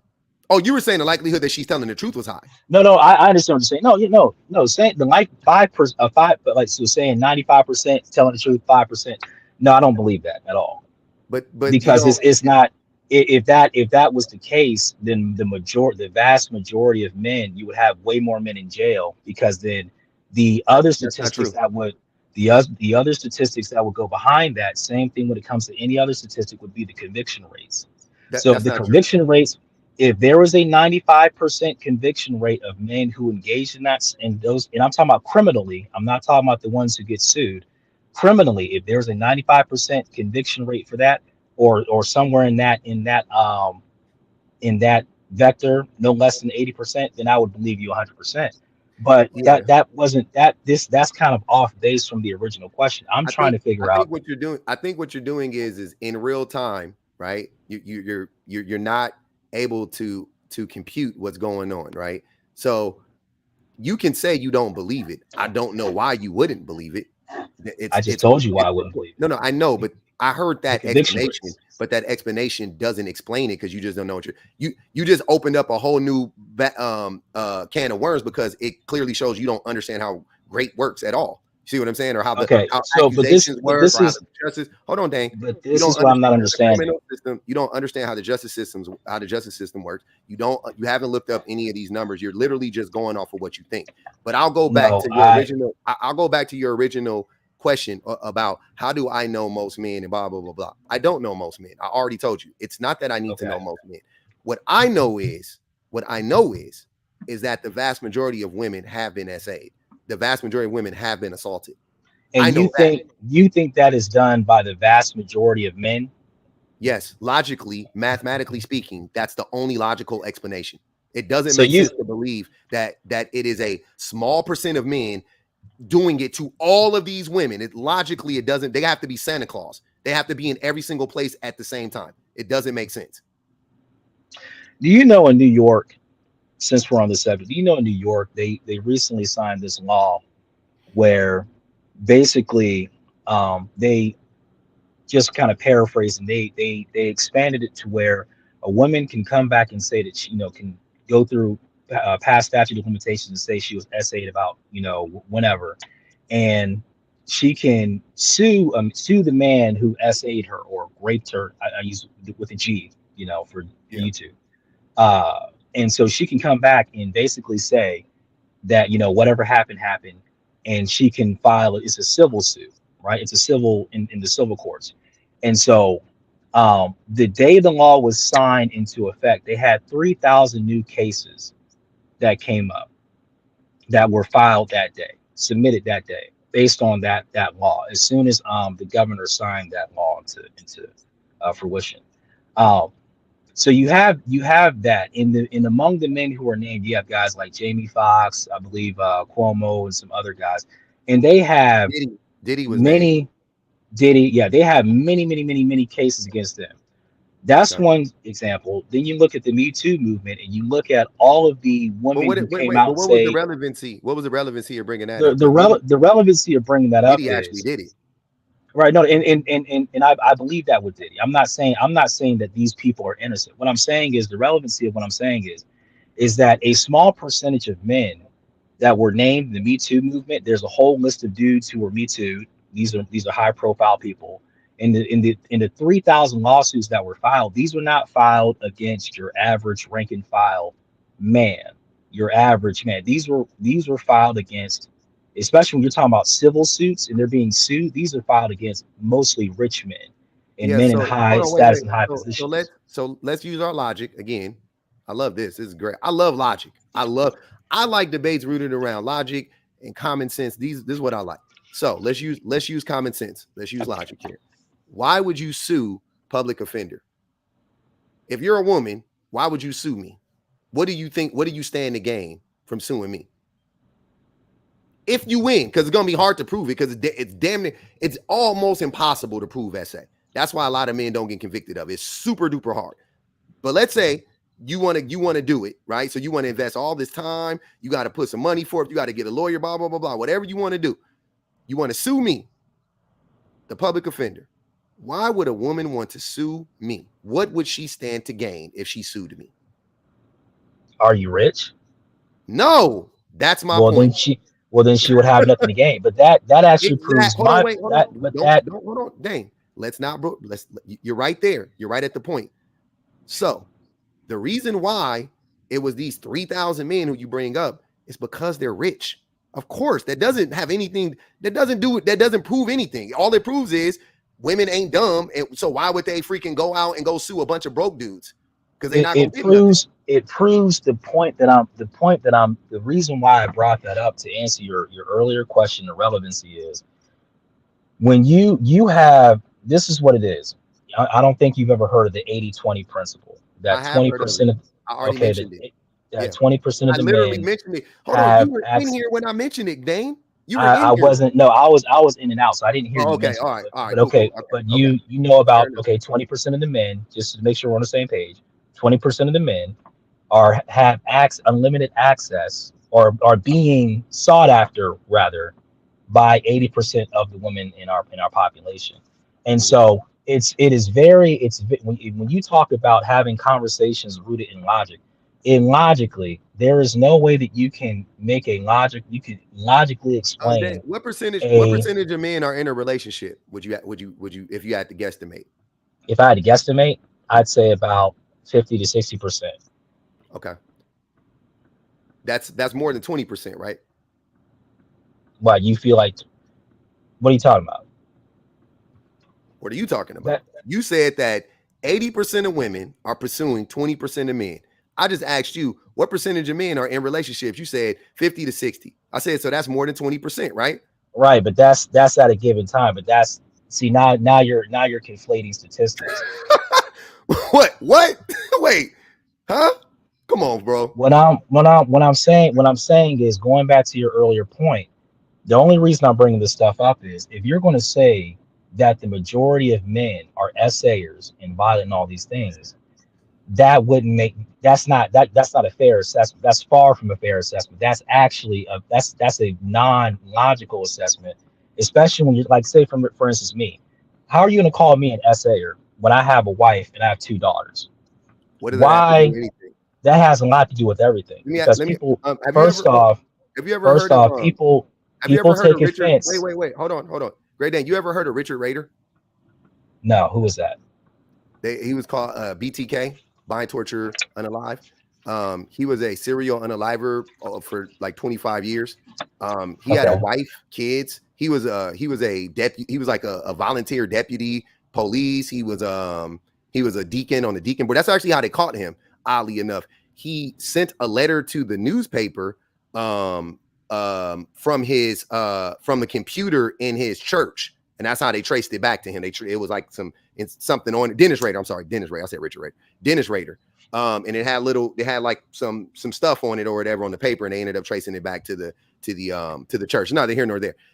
Dennis Rader had children and had a wife. So you telling me that you have a wife and kids, what does that mean as far as you being an SAer? Like, your proximity That to women doesn't disprove you being any of that. And also, I would like to ask you, what percentage of women are SA'd by strangers?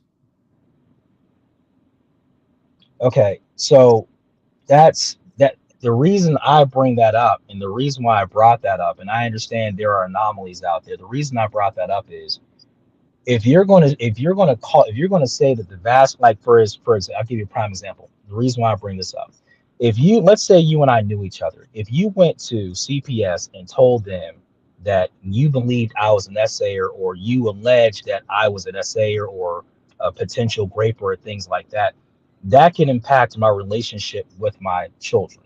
Yeah, that's why This y'all get this on the internet and lie, and I get it, because a lot of people like to lie. They like to No, get. dude, That's why a look, lot of men, man, when they, you don't know me. You cannot, you've never no, seen I my know, channel, you've never but seen my dang, when you content. ask me the So I question, don't know who y'all when is. you men When like I you, when I I'm saying men like you, Okay, men who, what are men like me? What am I? What am I'll I tell you. to So you? men like you, men who deny the truth, like in real time, men who minimize the damage that men cause, men who are in the cult of man, who want to uphold the patriarchal structure that oppresses all of, like, men like you who are a part of the problem, right? So give me A an lot. Hold on, example wait. of what I've said A up lot of you here to guys, a uphold the lot of you guys. patriarchy. Hold on, Dane. I'm almost there. A lot of you guys like to. A lot of you guys, like you just said, and I'm glad you said that. You said, you know, you don't know me on the internet. I say something I could be perceived. A lot of people. I said it. I said a lot of people mask on the internet. I get it. And that's in these spaces. It's rare on the internet in general, but it's definitely more rare in these spaces where you run into men specifically who aren't masking. When you run into men specifically who are like, "Yep, I'm a part of the problem too, and I got to do better." When you run into those men, when men like you run into men like me, it becomes abundantly clear that one of us is on the wrong side of things, right? Like, one of us actually has integrity and one of us doesn't, because you were lying when the truth will do, and everybody Why? saw it. But You why? pivoted Why does 5 it? times. So it's clear, and you are a grape apologist. You literally are out here apologizing for grape. I'm not. I've not said anything up here that apologized for rapists. I just asked you a question. What percentage of women are raped by a stranger? And you said the percentage. Hold on, wait. And you said that it's an anomaly. What's an anomaly? I said what the anomaly was the specific person you talked about, who was a serial BTK. I think you called BTK. Those are anomalies. Yeah. So yes, but you didn't answer that question. What percentage of women of women? Answer the question, please. What percentage of women are raped or unalived by strangers? You ain't gonna give me the right percentage. Fuck it. Are the majority of women who are unalived and raped the majority of women who are unalived and raped, does that happen to them? Is that done to them by strangers or by people that they know? The majority. The majority. I can't say if the majority is. I can't say what the majority is. Also, in addition to that, there are a lot of look. This is the reason why I'm asking you these questions. That question. Why are you pivoting already? Can we talk about that? Why are you pressing me on that question? And that's not even what I was asking you. Why? Because you said that your proximity to your family excludes you from being ridiculed or being. I never said that. You did. That's what you tried to do. I did not say that. Let me tell you what I said. Let me tell you what I said. The reason why I brought up that is to make the case that when you are up here and you're saying that the majority of men, and that you're not saying like 67, you're saying basically all men, if you say 99% are these violent SAers, you got plenty of guys out. Okay, so then, but when you are saying the majority of men have SA, because you said that you even said I'm a better man than you because I've never SA'd a woman, and you're saying that all men have SA'd women. So when you I didn't say all men do anything. You asked me initially, what percentage of men do I think are violent? And what was the percentage? I said 99.99%, right? Because basically, the vast majority of men have committed acts of violence or are currently violent, right? So that was you also said the vast majority of men have committed SA. I do believe that. Yeah. I do believe that the vast majority of men have committed SA. Yeah. Okay. So I won't put a percentage on it. But when you say the vast majority of men who commit, vast majority of men, and that could be more than 60-70%. When you say things like that, you have people like myself who have never done that, who don't condone that, who have families that they take real offense to that. Now I don't take offense. Wait, did I say all or did I say vast majority? Because if you're in the 20%, then that leaves room for you. So why do you need to? Why are you trying to negate it? If it don't apply, let it fly. Why would you take offense? No, to that? I'm not trying to. I'm not trying to negate it. I'm not taking offense. Listen to what I'm saying. Hold on, stop talking for a second. Listen to what I'm asking you. If it doesn't apply to you or the men who it doesn't apply to, then why would they take offense to it? That doesn't make sense. Because if you're talking, because what that does is when you paint with a wide brush like that. See, this is the problem. I understand what you're saying. I understand what you're doing. But when you make it a vast majority of men, then now you are calling on criminal action. I'm not criminal suppression of the vast majority of men. That number one is not. But so then what else? So then what's the remedy? Because you're saying I'm not calling for that. I'm calling for men to recognize that what we have done and what we do. And I'm saying for men to recognize that and go, oh damn, I didn't know that. I didn't know that begging, like having a girl in the room with me and begging her 90 times to touch it, to let me just eat it, to let me just put the tip in. I didn't know that was coercion. I didn't know that. I thought that was just par for the course. I thought that that's what men do, right? And so now that I know that hold on, Dan, why are you talking while I'm talking, fam? No, go ahead. My bad. Now that I know that that's the case, let me course correct and do better. Let me talk to my fellow men and tell them, hey, that's not that we can't do that. That's wrong. That's not how we're supposed to do it. On top of the men who are out here actually violently SAing, or the men who are out here,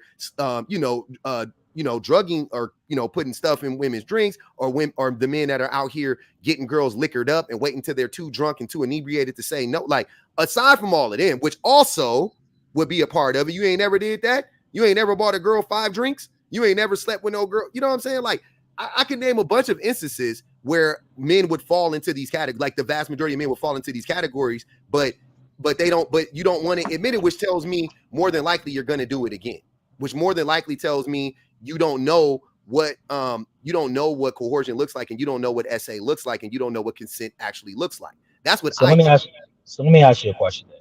So you would put SA, coercion, begging a woman 90 times to touch it, even and if she doesn't let you touch it, you still ask, but you don't touch it. You would put all that stuff in the same category. That's what you're saying. That is coercion. I didn't put it in that category. It is in that category. I didn't put it there. What I'm saying is, and it was there. Okay, so fine. So coercion, which you're not touching somebody, but let's say you're harassing them and keep asking them, right? Coercion. Fine. You would put coercion, grape, and SA. You would put all those in the same category. This is crazy. It's getting scary now. I don't know. I'm just curious. Let me answer the question. It's getting scary. SA is the umbrella in which under which grape would fall under and coercion would fall under. So SA is at the top. It's an umbrella, right? Because there's many forms of SA. Grape is boom. Coercion is boom. You're asking me would I put them all in the same category when they are literally underneath the same umbrella? Literally. Okay, gotcha. So they're all the same. So basically, if a man forcibly doing the BTK, like that guy you talked about, he is basically the same thing as a man who begs a woman 90 times. Why are you trying to compare the two? Why don't you just look at one and say this one is SA and that one is SA? Don't compare them. No, because I'm trying to quantify you're trying to run cover the level. For SAers. You're trying to I'm say not. that's No, not see, that and that's the problem, dude. Come on, bro. Why would I run? Why would I? You don't know me. Why would I run cover for SA? Dang. What did I say? What did I say that probably are one? So here's the thing. Oh man. So you're you don't trying know to say me. That it's you that, don't know that me. It's not that bad. Wait, you're trying to say it's not that bad. I didn't say that. I'm asking you a question. I didn't say it's not that bad. I'm asking you. I'm trying to quantify the level of the threat that you believe men are. So I'm trying to understand you. You are trying to turn this. No, listen. You're trying to turn this back on me. It does matter. It does matter because there's something called, okay, when you are let's take it. Let's say you want to use logic, right? Let's use logic. When you go to court and you're being tried for a crime, they have to determine what crime you are being tried for. Is it murder 1, 2, or 3? Is it manslaughter? They have to have, there are definitions and terms because there are different sentences. There are different penalties for different things. We don't live in the times where, it's not like the Bible days where, if you steal an apple, it's the same thing as taking somebody's life. So there's a saying, equal time for equal crimes. So the person who commits let's say murder in the first degree is not going to get the same sentence as a person who does it in the third degree. Can I ask you a question?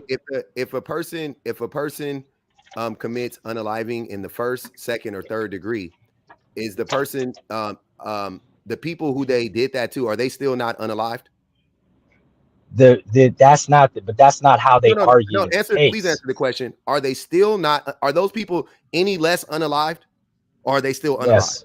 Okay, yes, cool. They're still unalived. So that's the point you're missing. It's not about how bad or how good or how good. It don't matter. That's irrelevant. I'm not talking about how bad or how getting good. SA. You're trying, sir. I promise you, this isn't a court of law. I couldn't care less about a court of law. I'm talking about the act of being SA'd, right? I don't want to be SA'd. You don't want to be SA'd. Nobody wants ironically, I have been SA'd. Hold on, brother. I have been SA'd. You have to let me speak. Okay. No, go ahead. But I'm just telling you, I have been SA'd to answer your question. Okay, cool. That sucks. You have 2 daughters, right? If your daughters came to you and said that they had been SA, would you say, how bad was it? Was it BTK level or was it like coercion? Did he just ask you 50 times? I would ask them specifically what happened. If somebody touched them, if somebody forcibly did something to them, that's totally different. Enough. Ain't that enough? If somebody ran up to your girls and grabbed their body on the anywhere at the club, That's walking a down the street. problem. That's That's a problem. enough, right? Or are you gonna go, That's a well, problem. that's not that bad because it could be worse? Or are you gonna go, that's No, fucking but bad? see, I'm not arguing. I'm not see that, but that you think I'm trying to argue the gradients of severity. I'm not talking about the gradients of severity. What I'm talking about is I'm trying to understand. You're putting coercion, begging a woman, like how the '90s R&B, baby, please, please, please. You're putting that in the same category Do you know what coercion as is? Do you know what coercion is? Do you know why it yes, I works? know. I know what Okay, why coercion does is. A coercion lot of work? things. Yeah, A but lot why of does things it can be work the way coerced. that it does? Why does coercion work the way that it does? I don't have an answer for you on that. Okay. But go give me Okay. one. So let me help you out. So the reason why coercion works the way that it does typically is usually there's a power dynamic, right? So Uh-huh. if a man is alone with a woman, right, that woman is at a disadvantage physically right off the rip, vast majority of the time, right? She knows that, the man knows that. If the man is asking that woman repeatedly to have sex with her, that could make that woman feel like, oh, damn, if I say no, will it get worse? Or should I might as well just let him, right? So that is what happens a lot of times when it comes to coercion. They're like, hey man, there's a threat of violence there, right? In their mind, there's a threat of violence there. Hey, I appreciate the Cash App, Nick. There's a threat of violence there, and there is a real threat of violence there for the women, and they go, oh, okay, well, I could either say no and it might get worse, or I could say yeah and and give him what he wants and whatever, and we could deal with it later. And that's and a lot of times women are coerced and they end up dating dudes. They get coerced in their own relationships with their husbands and stuff like that. Like coercion doesn't necessarily stop for women. You see what I'm saying? Like I'm not, you know what I mean? Like men be begging. So let me Husbands ask beg. you a question. You know what I'm saying? Like people beg. So let me ask you something, since you mentioned power dynamics. So would you consider yourself to be a feminist? Yes. Yeah. For all intents and purposes. Okay. All right. For all intents and purposes. So do you believe in biological determinism? Do you believe that behavior of men and women is biological, or do you believe it's a matter of social engineering, social constructs?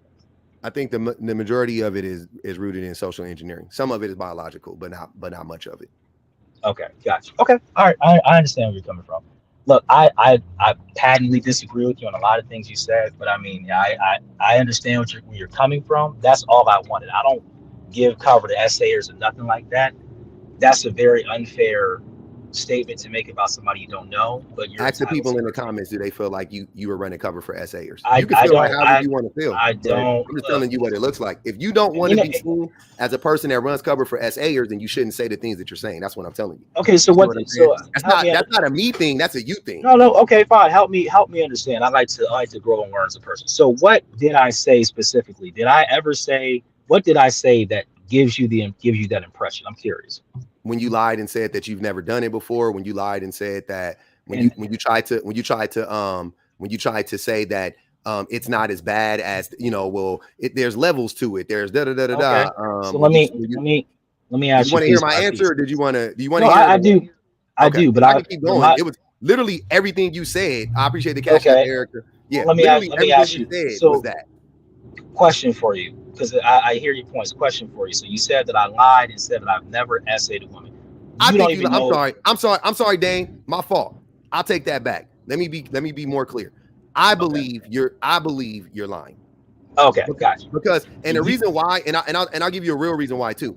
Because you don't understand the concept of coercion and you don't understand SA, which leads me to believe it's fairly easy. You see what I'm saying? Like logically speaking, it seems like it's fairly easy to deduce from the things that you're telling me that you've probably done it, because you don't even know.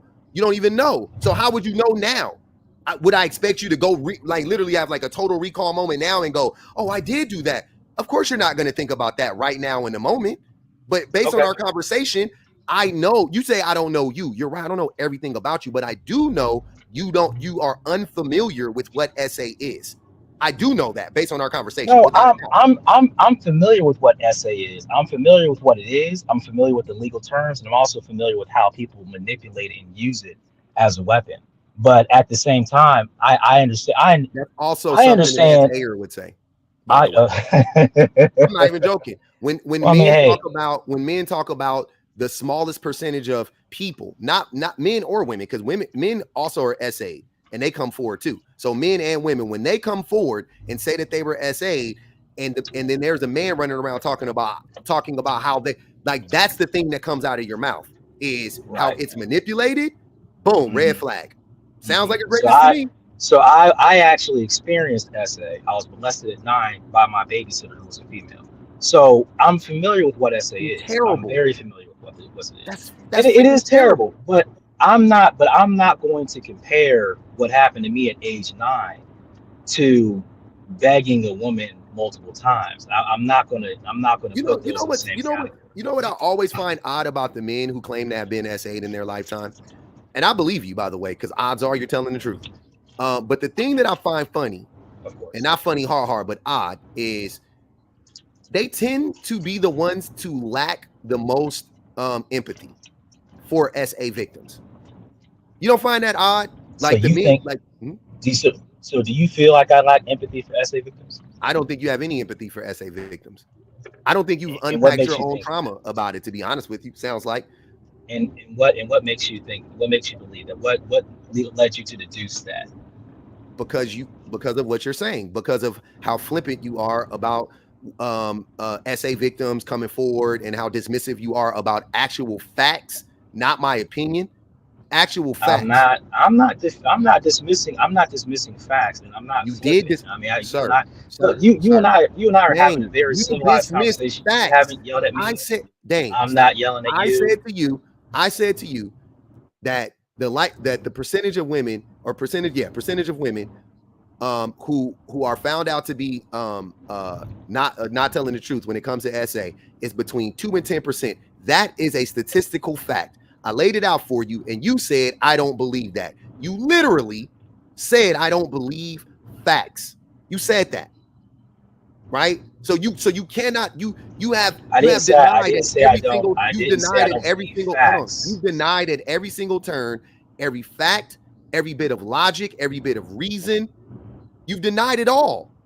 So you sound like I'm a not. person who is running cover for I. for I. for rapists and SAers. I'm sorry to tell you that. And if you don't want to Look. be that person, That. don't And blame me. Gotta blame yourself. Not me. I look. didn't I'm do gonna it to tell you you. something. Let me tell you something. That's a very very great way of trying to destroy somebody's credibility that you don't know.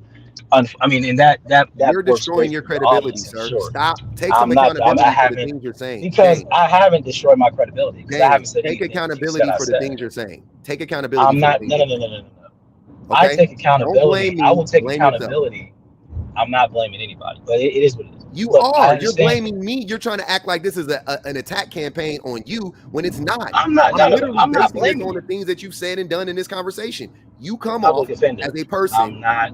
that runs cover for SAers. You come off as a wildly ignorant person that gets online and talks about things that they don't know about, especially things that are sensitive in nature, like SA, right? And abuse. You get online and you talk about them in a way that makes it seem like you don't think it's that big of a deal. You Well, I'll don't tell you think it's what. that big of a I'll problem. tell you what. And then Public in the offender. same breath, you will turn around and say, I was SA'd when I was 9. Okay. I'll tell you what. How about you actually check out my videos? You actually check out what just like I've checked out your videos and I've seen what you had to say. I've talked to you. You check out my videos and you tell me what you think. You tell me if you think I sound like a person who runs cover for SAs. You tell me. You do. It's a okay. All right. Well, you I watch. mean, You watch. you want me to so basically what you're telling me is you're Jekyll and Hyde. You're gonna tell me that. So I'm gonna go watch your videos, let's say, right? Let's say your videos don't sound like what you sound like right now. Then that would just prove to me that you're fake. So No. which Oh one is the no. Oh real no no you? no no no. Oh Is no no this no no. is this My the real my Great Dane, or is it, or your no videos, is no. that the This real Great this Dane? this Which is one is this it? is. I am the same person through and through. I'm the same person online offline. But you can have your opinions. But I don't run cover for nobody. But I appreciate you talking to me. I respect your channel. You keep doing what you're doing. I just want to understand you. But I appreciate it. You have a good one. All right, man. scary, man. That shit is scary. That shit is scary. Of course he got daughters. Of course he got a wife.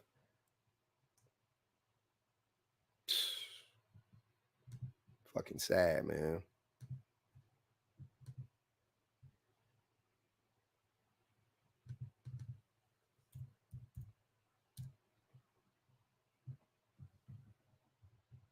Yeah, I believe him. I believe he was S8 and 9. Why wouldn't I believe that?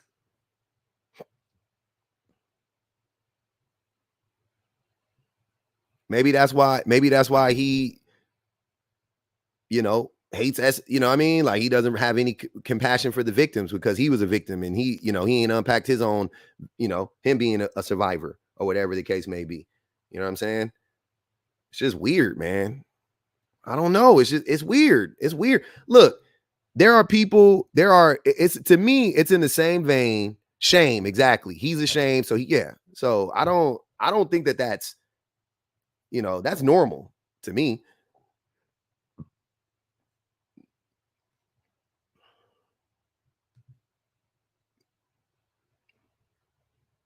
Trying to get to the YouTube videos, man. To the comments on YouTube. I can't see them. Sorry, y'all. Give me a second. I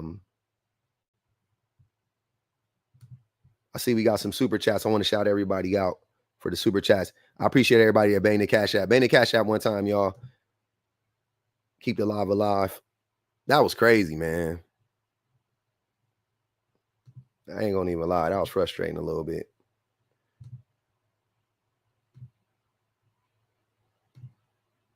Very, very frustrating.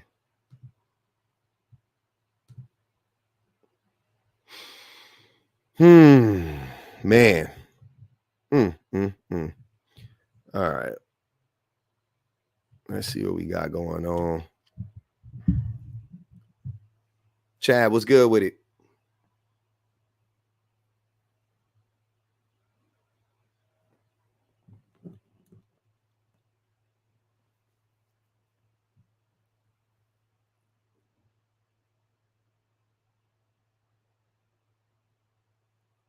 Exactly, Breezy. Most men think that way. Hey, Chad, we can't hear you, bro. I don't know what's going on.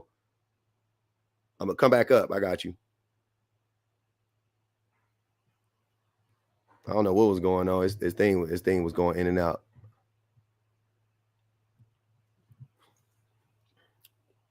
I tried to, Don. I tried to. It was bad though. He didn't want to see it. Oh, here we go. Sovereign Woman. I appreciate that. Appreciate the super chat, man. It's a much higher chance. Hold on, where'd it go? It's a much higher chance he has SA because he's been SA. Oh, wow. Look at that. It's a much higher chance that he has SA because he's been SA. That actually, wow, yeah. Didn't think about that. Wow. Wow. Very, very astute. Yes. Wow, that was amazing. I didn't connect that dot. I don't know how that one slipped by me, but that makes a lot of sense. Makes a lot of sense. If I miss a super chat, I'm coming back up to get it. Give me a second, y'all. Appreciate you, Sovereign Woman, again. I couldn't read. Y'all know I can't read while I'm talking. I don't have that ability. And if you can, good for you. I can't stand you. My wife, one of those people. She could like listen to music and study. She has to listen to music while she's reading and stuff like that. Like I can't do that type of stuff. It's crazy. All right, he's back. Can you hear me now? Yes, sir. All right, my bad. You good? Yeah, I was gonna say exactly what that last person said. The chances are higher that he would SA because he was a victim, but then also he definitely was coming off as an apologist and a minimizer, probably because even though he was SA, he's probably one of those guys that doesn't feel like he was actually a victim.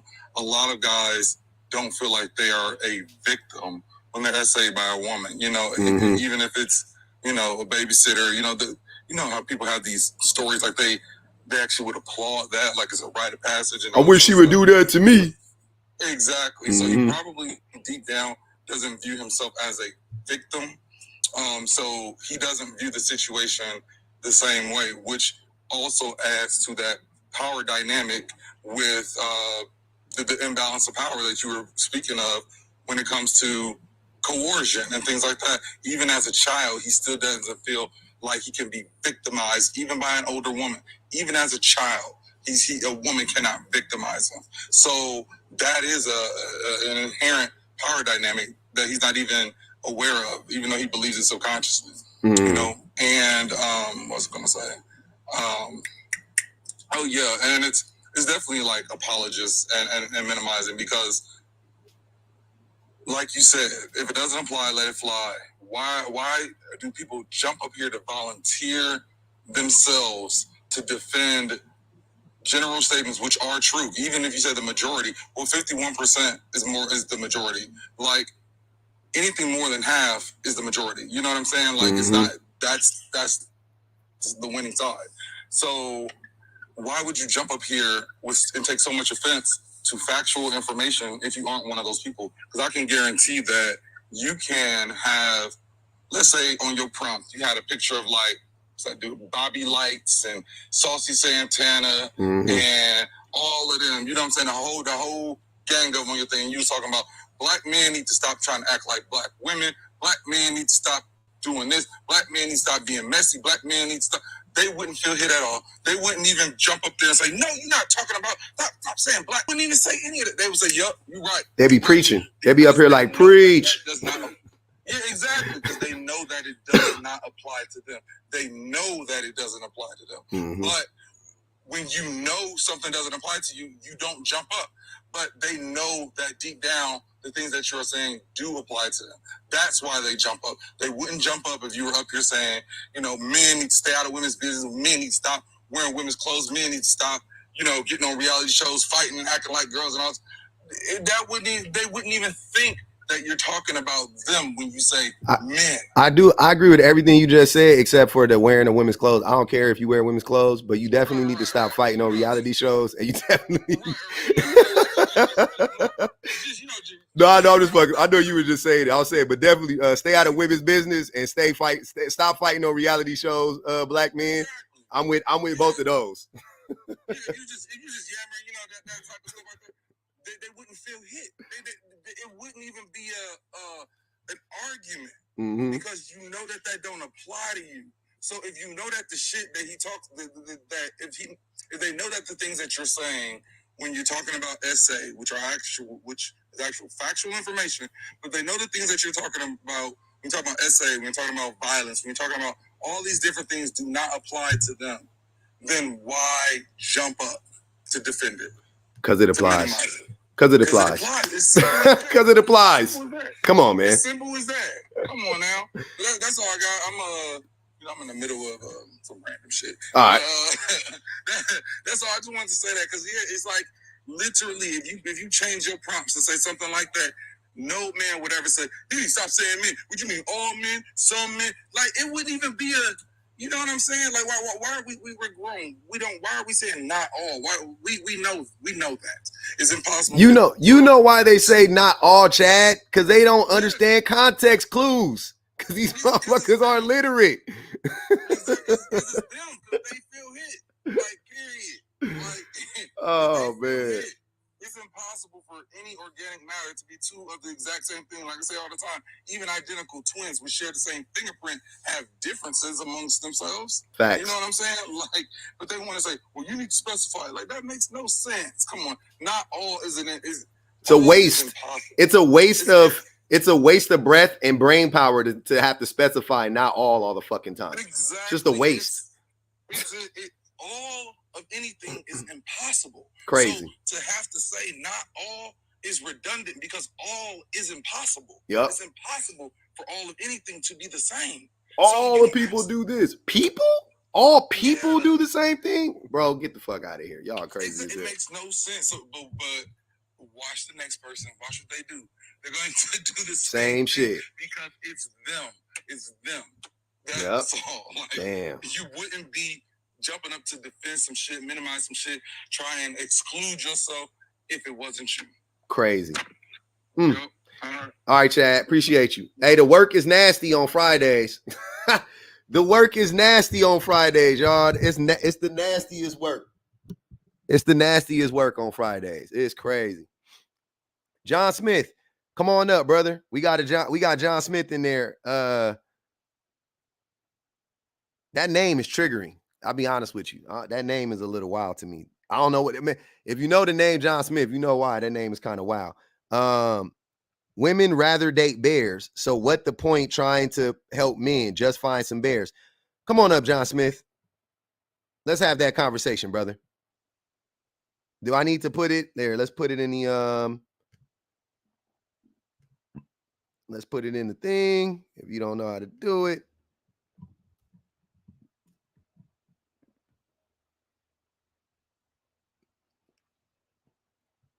Come on up, brother John.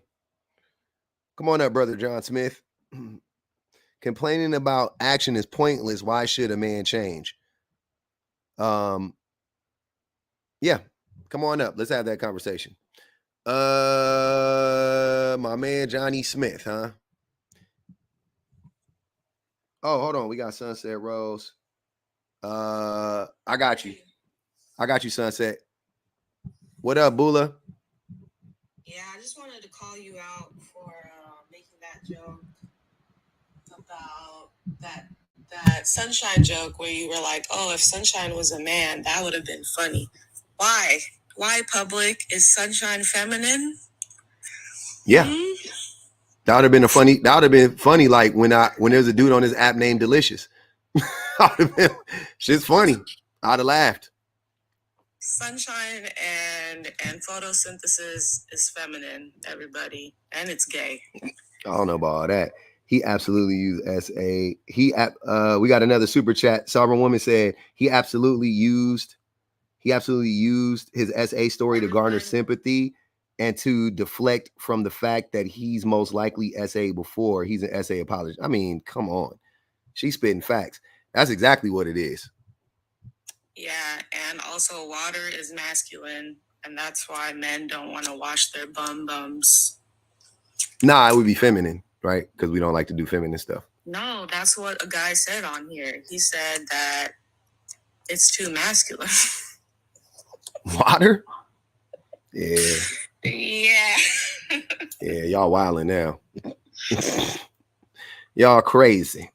Water is feminine energy. I pull up earlier and I was like, do you see men as superheroes or is it more like arch nemesis? Yeah, what was it? What was the arch nemesis? I can see that. Damn, that's crazy. Men, we are not superheroes. We are the arch nemesis of women. That's crazy. Why is 450 people in this live on YouTube? We turned up on the YouTube streets. All right, Bula. I'm gonna get on to Sunset Roses. Everyone follow me so I can go live again because I got bananaed. Thank you. Bet. Go ahead, Sunset Roses. Give me 1 minute. I'm trying to connect to my Bluetooth headset because I'm currently driving and for some reason I can't get it. So give me 1 second. You're good. Everybody on YouTube, if you guys want to join the chat, you guys want to join the conversation, the link is in here. Just scroll up. Here, I'll put it in here one more time. You guys can see this is what we're talking about back here. Yeah, this is what it is. Men are not superheroes. That is where we are at today. Men are not superheroes. Because we're not. Sorry to tell you, brothers.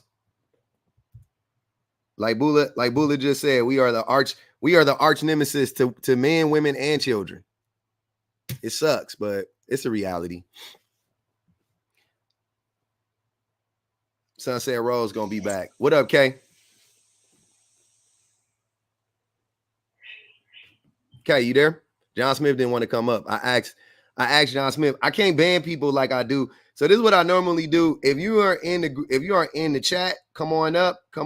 If you agree or if you disagree, I would love to hear what your take is on this. The only true forms of protection The only true form of protection is men choosing to not be violent. That's the only true form of protection.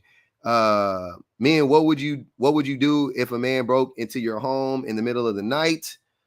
The same thing Bun B did. Try to survive. I respect Bun B. He survived. His wife survived. In my eyes, they are both heroes. They're survivors at this point. You know, he did everything he needed to do to make it through that night, and they made it through that night, and they're here with us today. I'm glad that they got justice or some form of it. So yeah, this ain't nothing against Bun B. And Bun B, Bun B is trill. He a trill, you know what I'm saying? If y'all know a Bun B, he a trill individual. I know Bun B had a house full of pews. He had all the protection in the world, but them people got the drop on him. And so I'm so tired of y'all using that damn excuse of women need men, because if y'all don't have men, then who's going to protect you from the things that go thud in the night? Who's going to wake up in the middle of the night and blah, blah, blah, blah. Shit ain't going to happen, fam. Let's see, John Smith. John Smith. What John Smith say?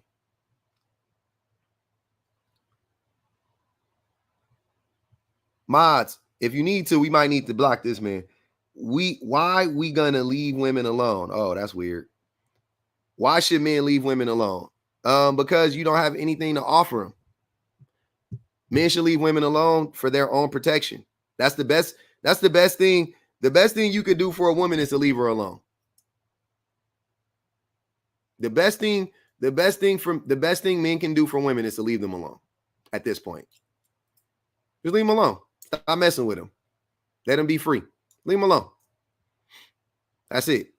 If you gotta, and I hate to do this because I hate playing this game of like, oh, well, you know, you got a mama, you got a sister, but damn, you don't want your mama and your sister to be left the fuck alone just to exist and to be free and to be healthy and happy and move about freely. You want them to always have to be worried about shit, looking over their shoulder? Shit crazy.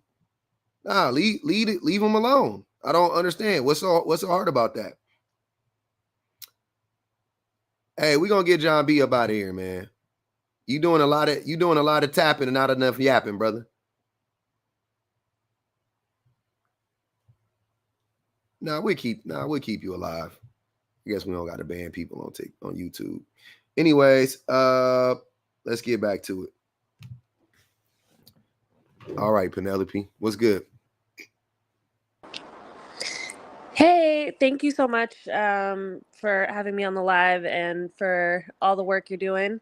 I think it's very difficult for most of us to understand that men are not superheroes. And I've been thinking about this so much, just how often, actually, 99.99% of like the films and media we consume, it's like every time I go and watch a movie, it's always some dude, usually, you know, some straight white dude who's like the hero. And I'm like, how many times are we gonna keep telling this story and selling that, you know, men have this purpose of saving everybody?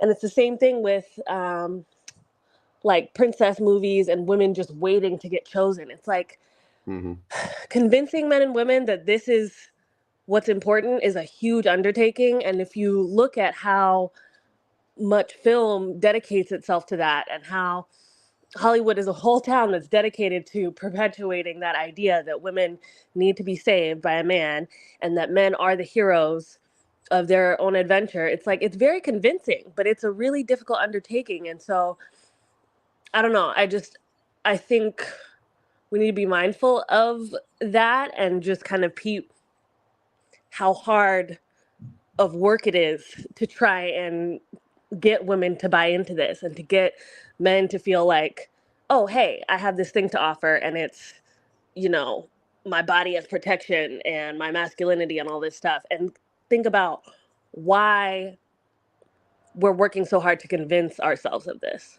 if it's actually real. Yeah, that's the same idea that I have about or a lot of people have about like women being submissive. It's the same idea. It's like if women are so submissive and men are supposed to be the natural leaders, then why do you guys have to spend all of this time, energy, and effort into convincing women that they're supposed to be submissive and, you know, that men are the natural leaders? You know what I'm saying? Like it would just be that way. So yeah, I 100% agree. Yeah, the violence is there. Women have experienced the violence. So you're basically trying to convince women to not believe their own eyes. Like, don't believe your lying eyes at this point. Women have experienced violence. Most women have experienced violence, the vast majority.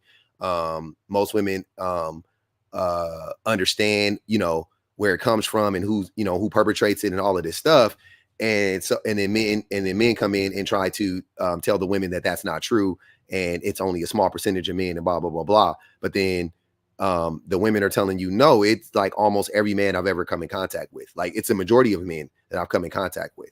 Right. And, and so on and so forth, or whatever the case may be. Whenever they had this access to me, the majority of them did this to me, or they did that to me. Ask the average woman, have they ever been cheated on? The vast majority would say yes. Ask the average woman, have they been SA? They would say yes. Ask the vast majority of them, have they been, ask every woman, have they been physically, assaulted or something like that by a man? The majority of them would say yes, like just so on and so forth. When you add all those things together, what do you walk away with? The vast majority of women have suffered some form of violence at the hands of men, period, point blank. So what are we going to do about it as men is the question. Are we going to sit here and keep telling them not believe that it's not most men? It's only 20% of men, or 15% of men, or 2% of men. I've heard all different types of numbers. Or if it's, because the thing is if the number is that small, if it's only 30, 40, 50%, 20% of men, then shouldn't it be easy for us to stop it as men? If the numbers are that small, if the number is really that small, if it's 1 out of 5 men are violent, if 1 out of 5 men do these things, how is it this hard to stop it? I'm not understanding. It seems like it should be extremely easy for us to stop it if it's only 20% of men doing it. But the truth of the matter is, no, it's 90% of men doing it. You know what I'm saying? It's 85% of men doing it. It's not 20%. It's definitely not 2%, which I've literally heard men say that it's 2%. Should men leave women alone? Probably, or yes. 86% said yes, absolutely. Right. And I know a lot of men specifically, they're going to hear that. They're not going to know how to process that. Of course, if you have a girlfriend, you have a wife, you got a daughter, you got women that are nobody's saying cut them off. That's not what we're saying. What I'm saying is, when I say women, leave women alone, is few things. A, stop harassing women. Just obvious, right? B, stop expecting women to do the labor for you emotionally or whatever in any other type of way. And C, you don't need to go out of women do not need to know what you think about them. Right? So leave women to their own devices.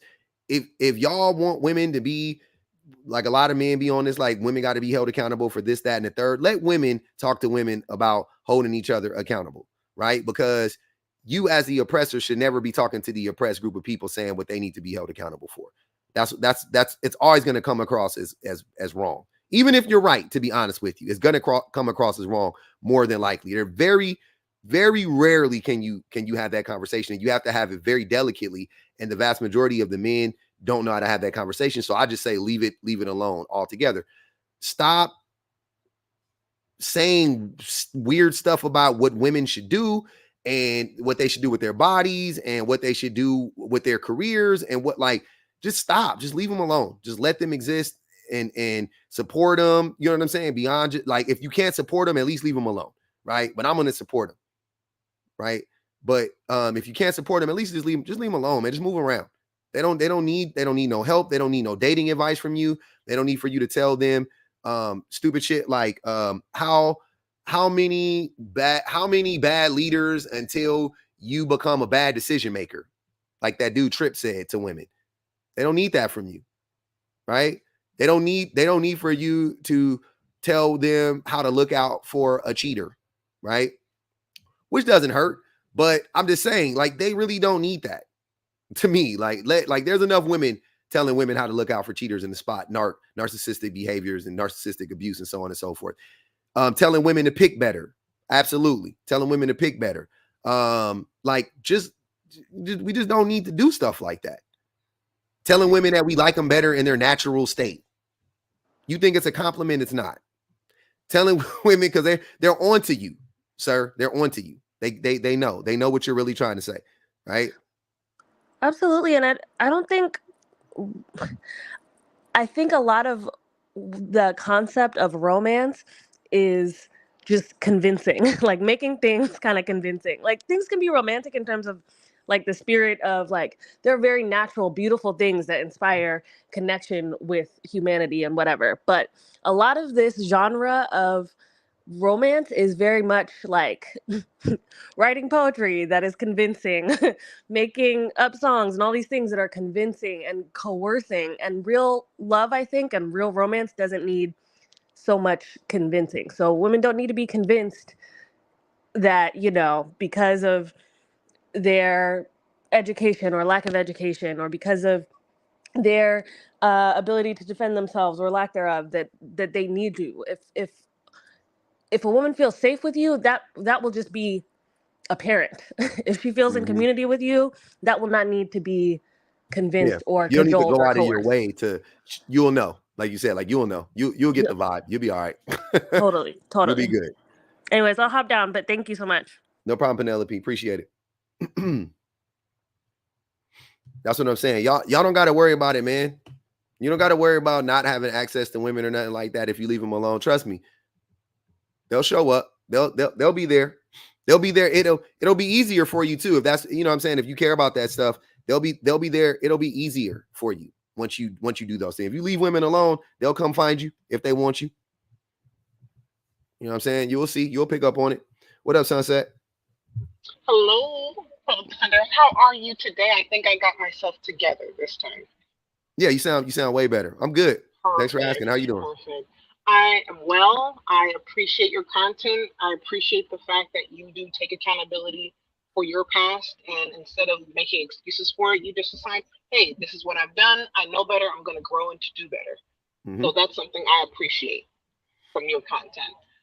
Something that Great Game said. Actually, I'll just go to Penelope since I remember it.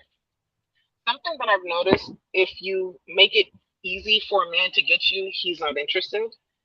But if you push away his advances and you say no repeatedly, like you have shown him no interest, for some reason he's decided that you're the one for him. Because Even men though are you're predatorial. Because Exactly. men are predatorial. Mm-hmm. Oh yes, I understand that. And in regards to Great Dane, one of the reasons why I think he's had difficulty with it, because he doesn't see it as a range of like sexual. So the essay is this umbrella, and he doesn't. And if he admits that, oh wow, this is a thing, he would have to admit it within himself that this is the thing that I've done. Yeah, that's why he was fighting it so hard, because it actually did apply to him. When I started giving him the examples, that's why he started. At first, he was adamant, like, no, I've never done that. And then I started like talking about it more, and he was like, okay, so you mean to tell me that that's as bad as that? What? What do you mean? What are you talking about? Yeah, it's bad. It's bad. Nobody, like, essay is essay, bro. Nobody wants to get essay. What are you talking about? Jesus Christ. Even with that, I was in a relationship a few months ago. That person that I was in an intimate bond with, that was a problem. And when I approached him about it, he said that's not what happened. And it's like, but that's exactly what happened. And he says, well, I said sorry, so what do you want me to do about it? And it's like, that is I mean, you can see why we're no longer together, but in that instance, it showed me like, oh my gosh, I have faced you. I've taken upon myself to face you because you weren't going to say anything about it if I didn't. And then that is the response that I received. And if you show them that mirror, they don't know how to sit with themselves to be in that situation. What else? But yes. Yes. This is something in regards to the prompt.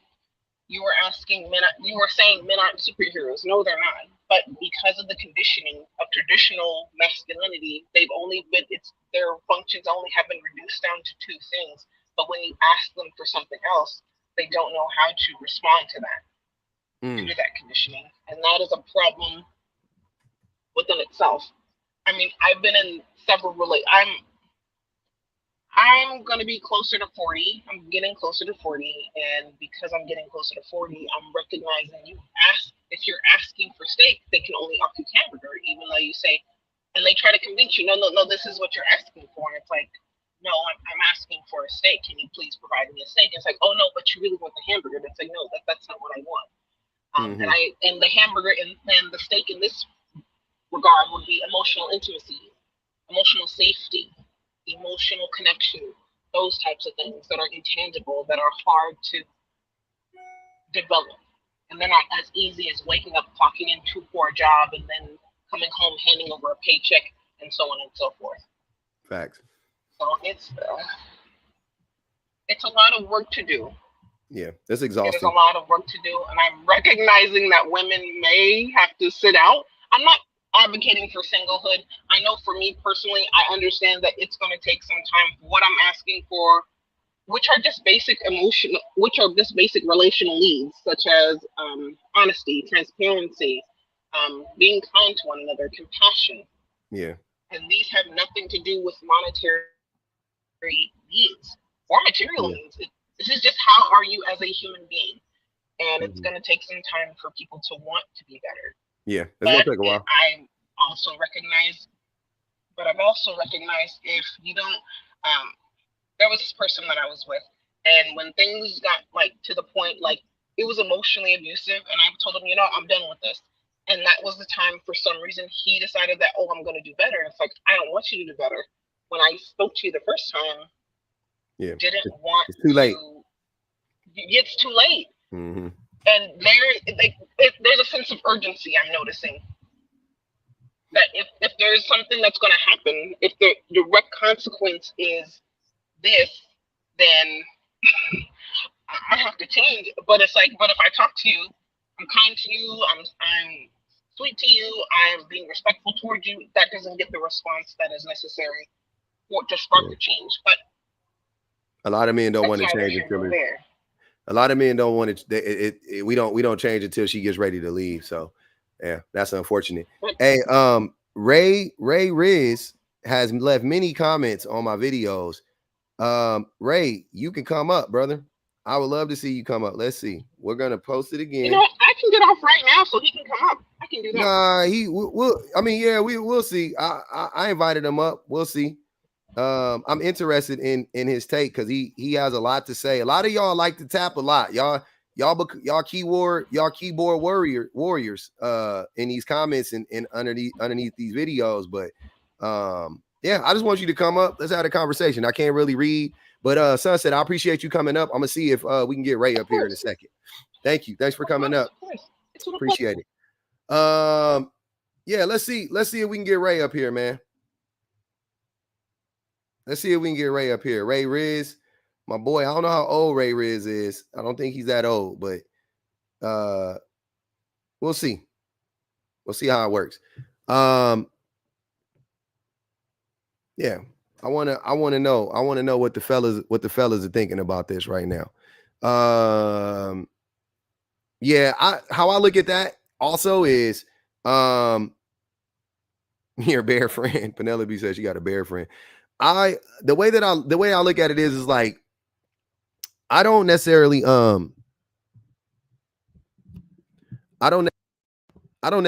think that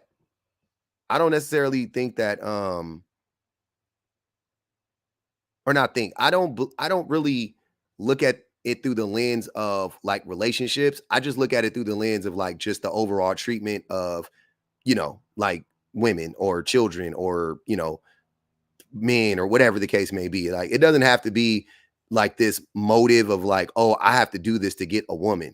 You know what I'm saying? Like, I don't want it to be that. I want it to be more like, this is what we need to do just, to be accommodating in our society for everybody so that everybody feels safe, so that everybody feels welcome, so that everybody has enough. You know what I mean? But a lot of times you can't. I understand that it's hard to compel people to want to do the work if they don't see like the what's in it for me. You know what I'm saying? So I get that. I get that some people you're just gonna have to hit with the like, if you wanna, get a woman, this is how you know what I'm saying? Like, so we'll do that too. But I would more love it just coming from the aspect of like, you know, it just would be good just for people to treat people better. Exactly. It has to be incentivized for a lot of people, but it is what it is. You know what I'm saying? You know, there are people out there like they're not gonna budge unless you give them a reason to. You know what I'm saying? And we already know that men don't usually react without the fear of consequences, negative consequences and negative repercussions. Unfortunately, most men in relationships, same thing with Sunset Rose, what she was just talking about. Now he wants to change, right? She wants to leave. Now he wants to change. Now some men want to change because women are checking out. Women are all up and down these chats talking about, oh, celibate for 7 years, celibate for 5 years, celibate for 2 years, single for 10 years, single for 5 years. Now men are like, damn, where are all the women at? They on the dating apps and it's 100 men. And then they get mad. The thing about the dating app shit, this is a rant. I got to go on this little tangent real quick. So the thing about the 80-20, and they get that from the dating apps, right? But the dating apps don't reflect real life, because in real life, there is a pool of women and there's a pool of men, and the pools are equal, roughly, right? There's just as many women as there are men, relatively speaking. On the dating apps, way more competitive, because there only 30% of women or so are on dating apps and 90% of men are on dating apps. You see what I'm saying? So it's already not reflecting real life. That's not the dynamic in real life. In real life, there's women all around you. There's men all around you. You go to a school, you go to university, there's a bunch of women at the university. There's a bunch of men at the university. You go to, you know what I'm saying? When you go to Starbucks, you go to your local coffee shop, you go to TGI Fridays, you go, you know what I'm saying? You go to Chipotle, there's a bunch of people around. You go to work, there's a bunch of women around. Like, there are men and women, we just congregate in all these spaces at all times. You go to church, you go to Bible study, you go to synagogue, you go to chapel, you go to, you know, whatever, it don't matter. There's men and women everywhere you go. But on the apps,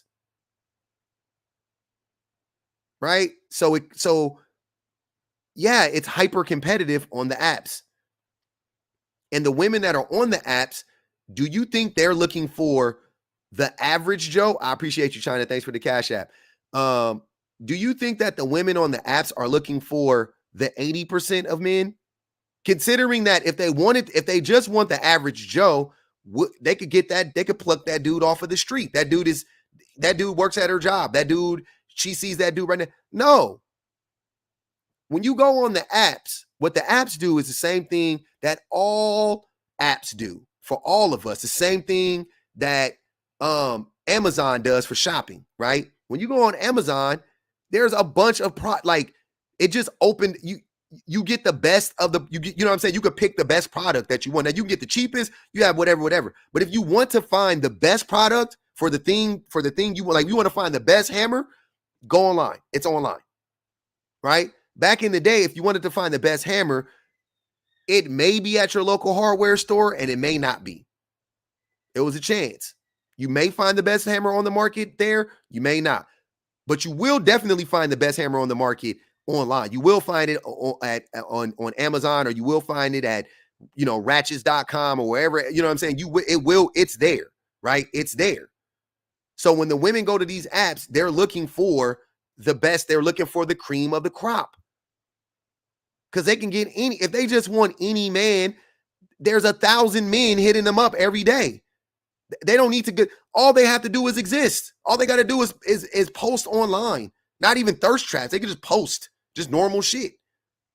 Just post a picture. Them at the bar drinking with their homegirls. Them doing whatever the fuck they want to do. Men will be under there making googly eyes. Men will be in their DMs. That's the average man. That man, there's a bunch of those men. Of course, they're on the app looking for the 20% of men. Of course. Duh. Duh. It's online. They want the best of the best. The best of the best may not be in your city. It may be in the city. It may be the best of the best may be 5 cities away. The best of the best may be in the next state. But when you're online, you see what I'm saying? That doesn't matter. You have access to the best of the best. If you want the best of the best in your city, you're going to find them online. If you want the best of the best in your city, they're probably online, right? I'm saying if you're a woman, that man is probably online, right? Because most men are online. It makes perfect sense. Like, I don't know why, like these dudes play dumb. They don't make like any adjustments for, they don't take into account any variables in these situations. They just go 20%, 80, the women are looking for 20% of men. No. Same thing I asked Great Dane earlier when he made that dumbass claim. And I said, okay, if that's the case, then explain to me how, I said, what percentage of men are in a relationship? And he said 50, 60%. There you go. Because women in real life who ain't on them apps, they ain't tripping. They ain't looking for the top 20% of men. They just looking for a man. They looking for the man that they like. They looking for a man that they like. That's it. Thank you for everything. Appreciate the super chat, my shining star. She said, thank you for everything, public. You are very brave. Men usually try to impress other men, not question their beliefs or behaviors. That's not easy, man. Yeah, man. Who cares if there's all women in here, Ray Riz? You're in here. What does that say about you? You in the right place at the right time. Come up, brother. Don't be scared. The water's warm. Don't be scared. The water's warm. Ray Riz.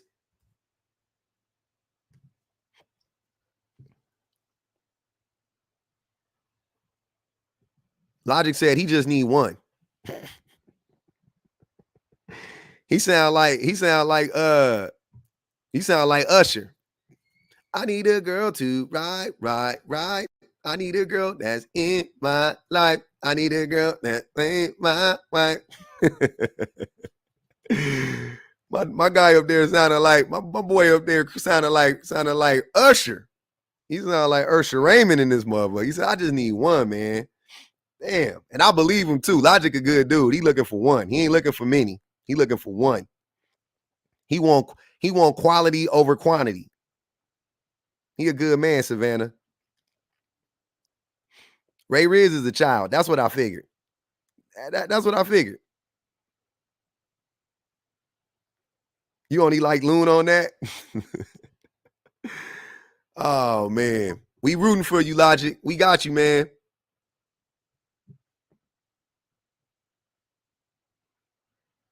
Did I miss a super chat? I saw Shining Stars. I'm being told I missed the super chat somewhere. I didn't see it. I read Shining Stars, though. So, hey, y'all, bang the Cash App one time. You know what it is. All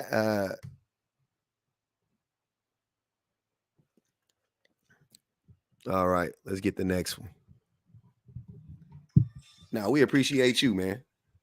How you let me up and then drop me earlier? You should have just muted.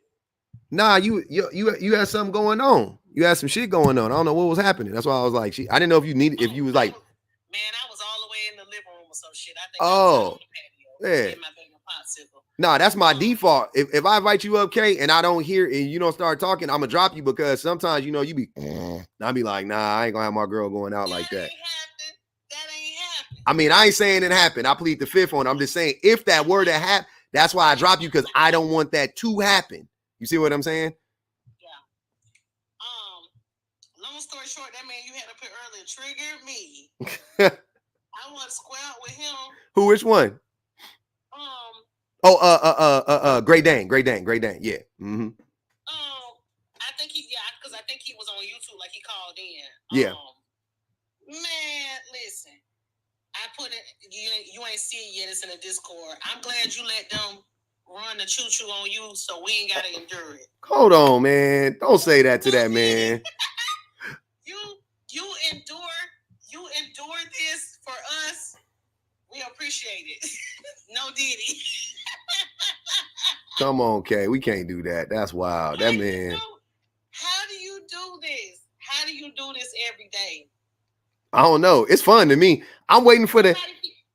I'm waiting. Man, it's draining to me. Like somebody asked me when I gonna go live again. I'm like, man, I don't know, because they be fighting demons.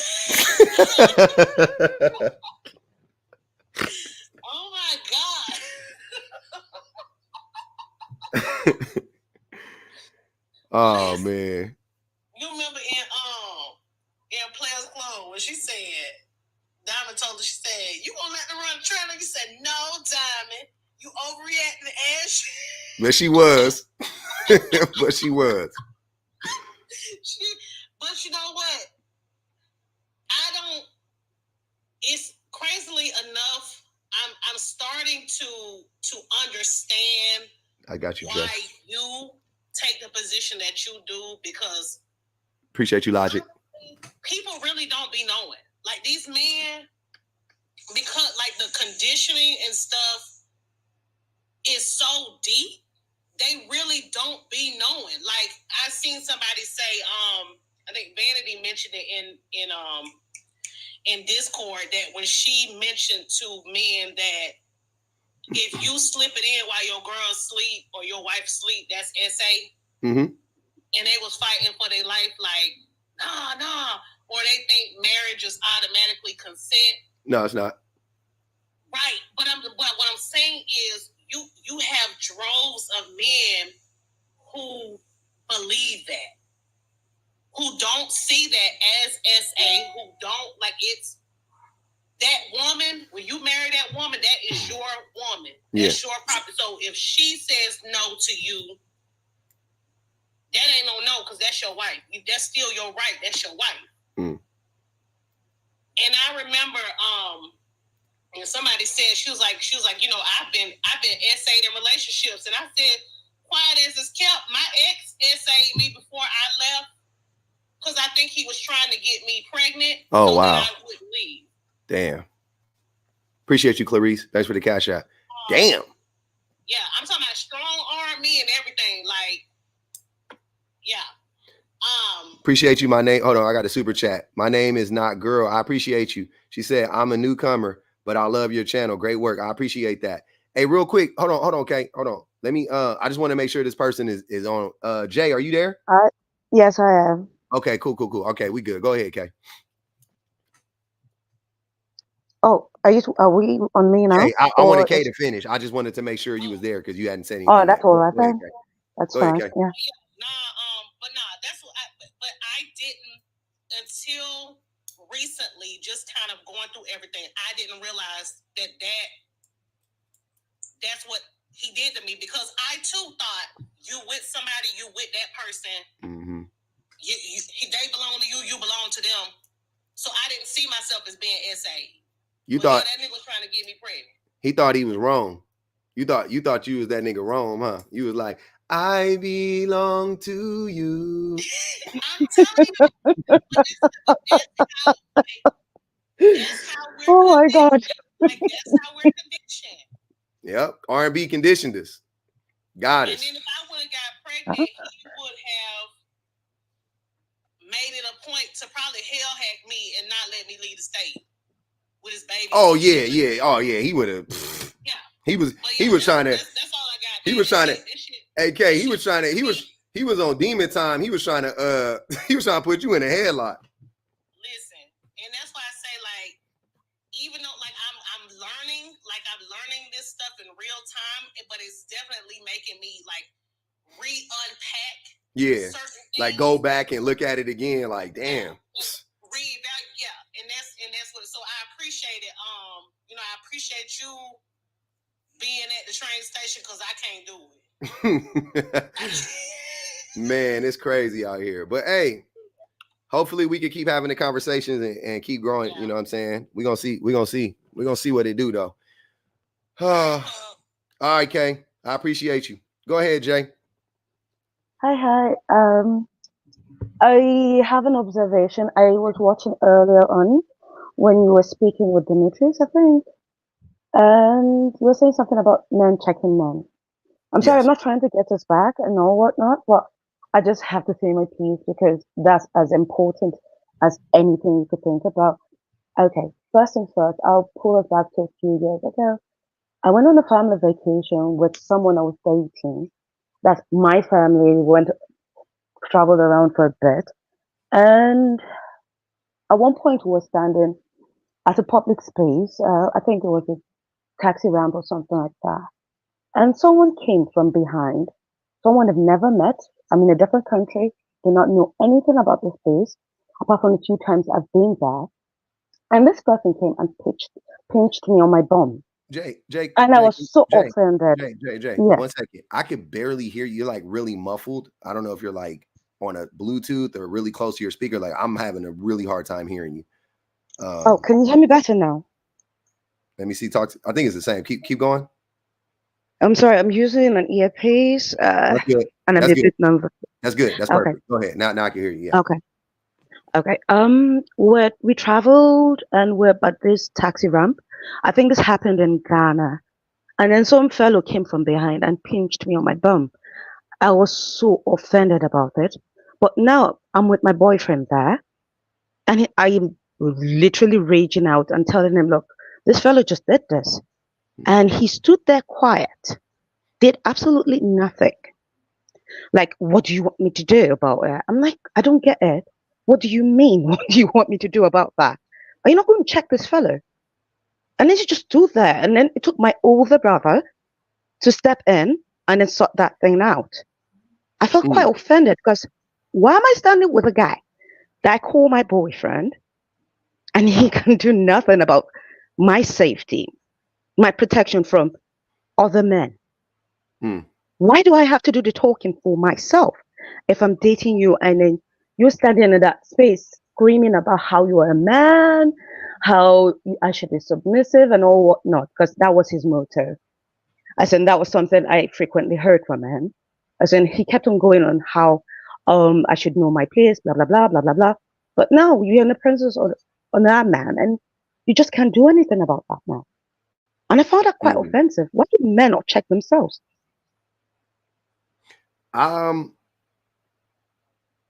Because they're scared. Why don't men check other men? You're saying? Yes, please. Yeah. So in that instance, I just think that he was probably scared, which he could have. I mean, you could be within your right to be afraid. Like, I don't, you know what I'm saying? Like, that's the thing. I had my two brothers there that didn't even notice what was going on. So if he was scared, he had backup. I don't know if you get where I'm coming from. No, he I had got backup you. there. Yeah. And then if he had started something, my brothers would have noticed and they would have actually gone in and they say, oh, what's going on? 3 men to 1? Are we serious? As in, he just stood there and said, oh God, what do you want me to do? And I'm like, yeah, I hear you. Why am I with you? What do I need you for? I pay my own bills. I do my own thing. I don't need you to do any other thing, but just be there with me. I think the thing for me in hearing that is like,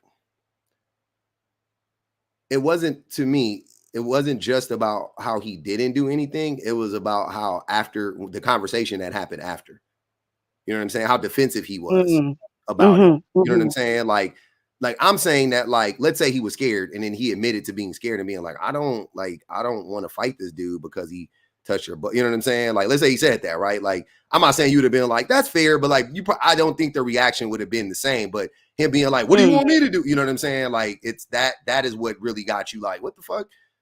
Like, in all honesty, you know what I'm saying? In all honesty, what I wanted was him to say something in my defense. I'm not even asking him to have like I know. Street fight.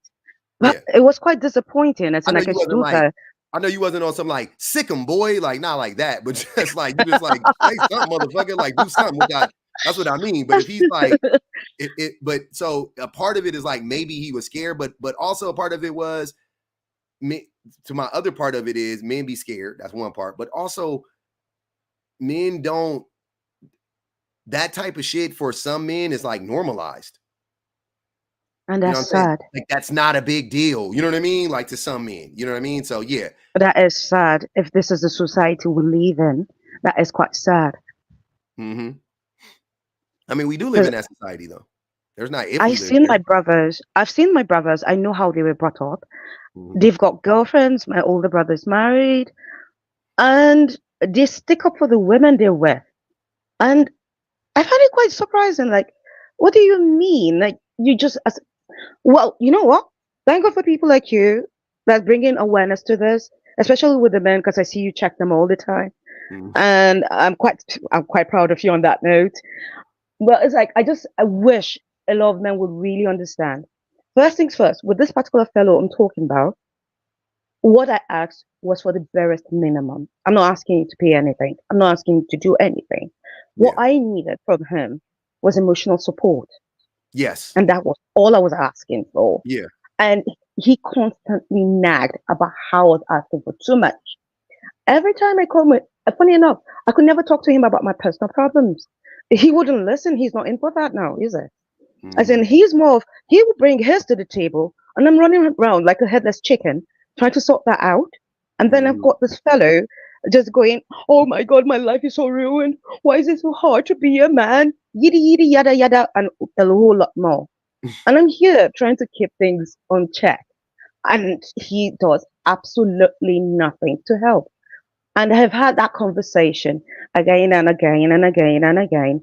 And I thought, okay, you know what? Maybe I'm just overreaching here. So I've had to talk to other people. I even had to talk to my dad. That was before he died.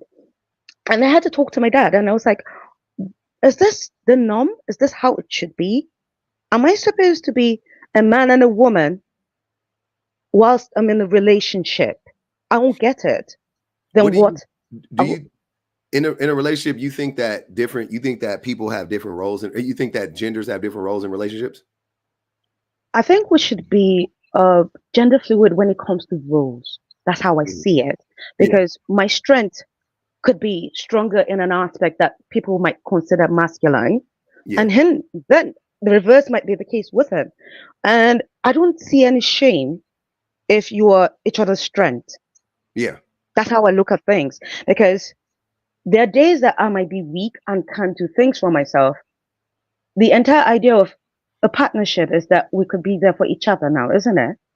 Yeah. Then having someone come to tell you, oh, you know what? You have to cook, clean, do this, do that because I'm the man. And I don't get it. I don't get it. I wasn't brought up in that kind of a household. My dad was my mom's biggest supporter. He was there. Like, he was on point. He came through like every time. So it's kind of shocking when I actually listen, and then the so-called men of today. And funny enough, I can't even blame them. If you're from Africa, you know that these men were brought up to be sport brats. Let me not just generalize. Let me say Nigeria, because I'm partially Nigerian, partially European. And to be very frank with you, the typical Nigerian household will train a girl from the day she's born until the day she gets married to be a wife. I was taught how to cook from the age of 8. So you could imagine, as in, like, every mistake you make growing up as a woman, you're told, oh, you know what? Is that how you're going to do that? As in, like, you can't do that in your husband's house. Or is that how you're going to perform in your husband's house? And all this kind of really weird rhetorics. And I don't get it. My brothers are there. They're doing absolutely nothing. And like, but the one thing I'm quite proud of my dad was the very fact that he wouldn't stand for you disrespecting women. Whether they're relatives or not, you do not talk rudely to women. You do not raise your voice. You do not raise your hands. If you cannot be a part of the solution, please do not be part of the problems. That's what that was his motive, and he drilled that in their heads for years. And I saw that manifest in their everyday lives. So I find it a bit perplexing, so to speak, that when I go outside my house and what should have been the norm, now I need to always remind myself what's the norm in my house might not be the norm in the next person's house. But I want to believe that there are certain things that are supposed to be common sense. Did you, are you still with this man? Oh God, no. I ran away a long time ago. Oh God, no. I don't think I'll have survived it. Nah. As in, funny enough, after that relationship, I have gone celibate. I am just been off dating altogether. I was too turned off by it. I was like, no, I can't do this. If you're not coming correct, please do not come at all. I don't want to see you. Because when I put in a complete 100. I don't do, oh, you know what? You've done this for me, so I will have to do that for you. I'm not a transactional person. I was not brought up that way. No, I'm not trying to toot my own horn or anything. I'm not righteous. Please don't get it wrong. I am as flawed as the next person. But when it comes to other people's feelings, I factor in a whole lot. And all I ask for the people I would potentially meet and date, Hold on, y'all. please. Hold on. Give me a second. Hey, can y'all unblock that dude, Chris D? Unblock him, mods. Hold on, Savvy. You know I modded up. I gotta get my mods on my backup page. I ain't got all my mods modded up yet. Go, hey, y'all can unblock Chris D. Matter of fact, unblock that man. Yeah, no, I hear you though, Jay. Okay, I appreciate you coming up. I'm gonna get on. I got Junior in here. I'm gonna talk to him for a second, but definitely I appreciate you coming up and glad that you got away from that dude. we glad you free. Usually we be yelling free that woman, but you free, so you good. Don't even worry about it. You escaped. You escaped. Thank you. But you All right, keep have a doing the good good day. work you're doing. You're All doing the right. Lord's work. Thank you. All right, thanks. Cheers. The Lord's work is hilarious every time I hear it. What up, Junior? How you doing, man? I'm back for a little bit. I just came off of my work shift. You good? Yeah, I just wanted to add on to what I wanted to talk about what Jay was just talking about, and then just like bring it back to the topic a little bit, or the theme of today's like live stream. So when she was talking, she was saying like she was describing her experience with this ex-boyfriend and how he didn't step up or fulfill that like protector role, or even just like try to defend her in any way. And I thought it was interesting how she also talked about how her brothers came in and defended her, right? And he still was kind of very passive, And I'm thinking about how usually when we're thinking about like how we see ourselves, we're like, yeah, we're gonna step in and do stuff. And I thought to myself, like, if another guy, I'm thinking about how people would try to defend the boyfriend's actions, and they would say something like, I think they would say something like, if I was with my boys, I would definitely step up. I would definitely try to do something because, nobody's going to mess with my boys like that. Like, imagine if you guys are all at a bar, you're watching a game, and then somebody tries to start something with one of your boys, I think most men would say, I would try to step up. Yeah. You'll be ridiculed more. You'll be ridiculed more. You'll be ostracized more for not stepping up and helping your boys than you would be for not stepping up and helping your girls. Yeah, definitely. That's what I definitely think that's what it is. And I think it's kind of weird because it's like, I think it's like, we've said this before, that men value men's, how other men view them a lot more in society. But like men's bonds are very fickle.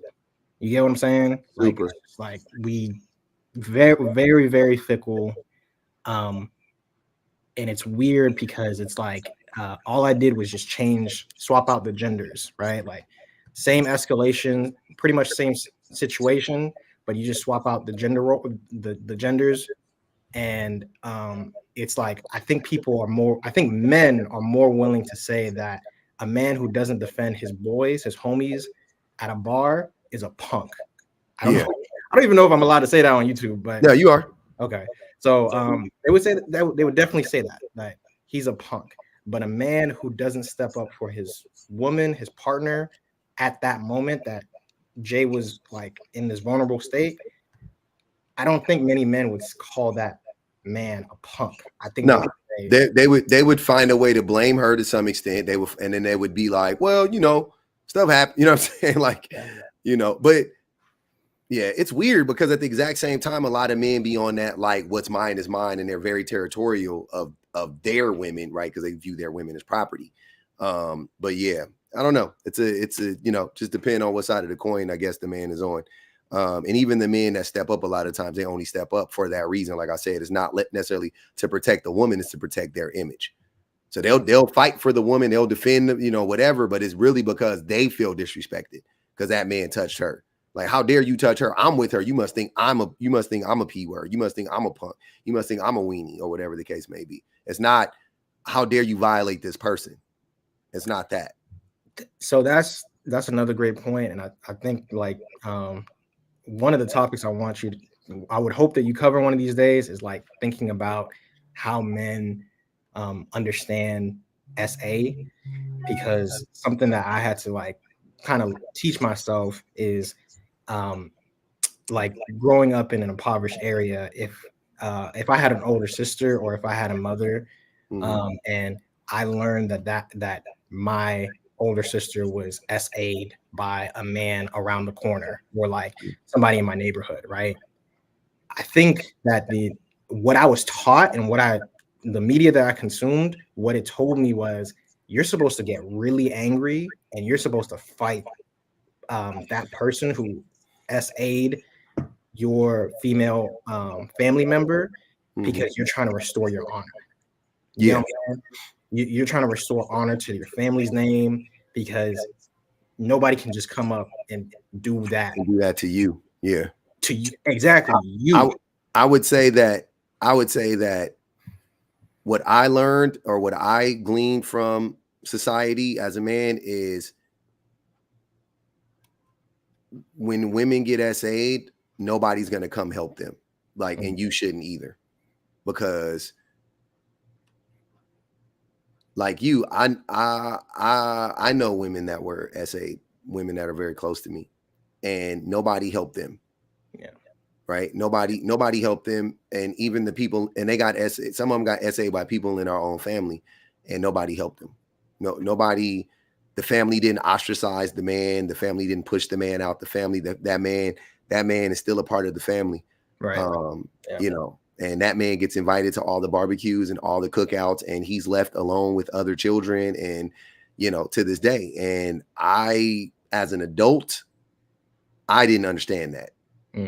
I didn't understand that it happened when we were very small kids, but when I grew up to be an adult, I was like, how was that possible?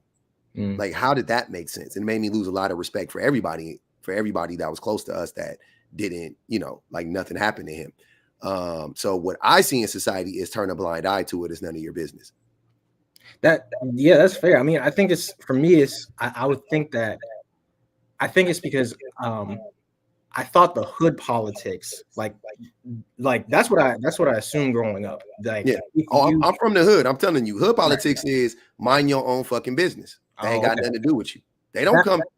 Who in the hood protects people in the hood? They be the people terrorizing everybody. See, that's the thing. That's the thing. I grew up thinking that like there might be a lot of BS happening in the hood, but if somebody does something to someone in your family, you need to round up your cousins, your male cousins, and you guys need to go and beat the living, you know, S out of somebody who wronged you. That's what I thought. And then when I got older, I realized that's not really how all people operate. But I still thought that there was that mentality. I thought that was the politics at first. And it's like, now that I've gotten older, I realize I think that was me being naive, and also just like, I think some media that I consumed, I thought that that's how, you know, we all operated. So yeah, exactly. I never saw it, and from everything I saw and experienced or whatever, I just always thought that it was like, mind your own fucking business. Mind your own fucking business, because that's what I got, especially when men harmed people in the neighborhood. It was mind your own fucking business. Even if a woman did something to a small boy or something like that, it was mind your fucking business because he wanted it. If there was a woman in my neighborhood, she was really attractive. She didn't need to do this. She was extremely attractive, and she used to sleep with the teenage boys in my neighborhood. Yeah. Yep. You know what I'm saying? Very common. Yep. Yeah, very common. And you know, we were high-fiving the homies who, you know, were lucky ones, you know what I'm saying? At that time. And none of the adults men knew that she was doing that, but they was too busy trying to sleep with her too. So they didn't care. They would shame. Only time they would shame her would be like, "You let that little motherfucker hit. You didn't let me hit." Like that would be how they would. It was never like, oh man, like we got it. Like this, she's a freaking predator. It wasn't that. It was damn, she bad, man. Y'all lucky, you little motherfucker. She only like young dudes. Like it was like that. Like they would be jealous of us because she'd be flirting with us. You know what I'm saying? I mean, I think it's a shame because it's like I'm thinking about how just thinking about consent or like understanding sexual assault within those areas, like in the hood, because I think a common tactic that I use when I'm arguing with people who may be a bit more ignorant is just like flipping the gender roles. Like as soon as if it was an older man and he was sleeping with like teenage girls, I think it will be frowned upon. It would definitely be frowned upon. More. It'd be frowned upon more, but Right. it still used to happen all the time. There was a dude in my neighborhood. His name was Air Joe. We used to call him that was his nickname, Air Joe. He used to have like a nice car. You know what I'm saying? He was probably in his like late 20s, early 30s at the time. Yeah. I was in high school. My best friend was a girl. She was in high school, and he used to sleep with her.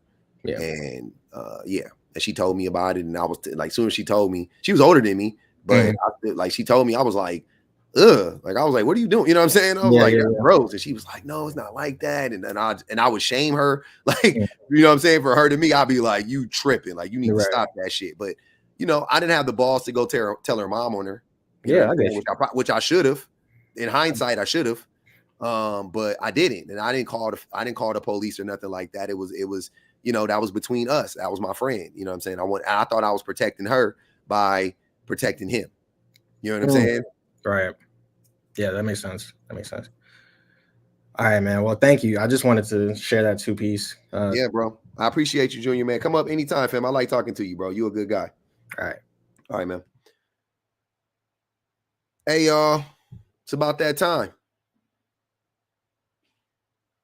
Are you not entertained? Bang the Cash App one time. You know what it is, man. 121,000 likes.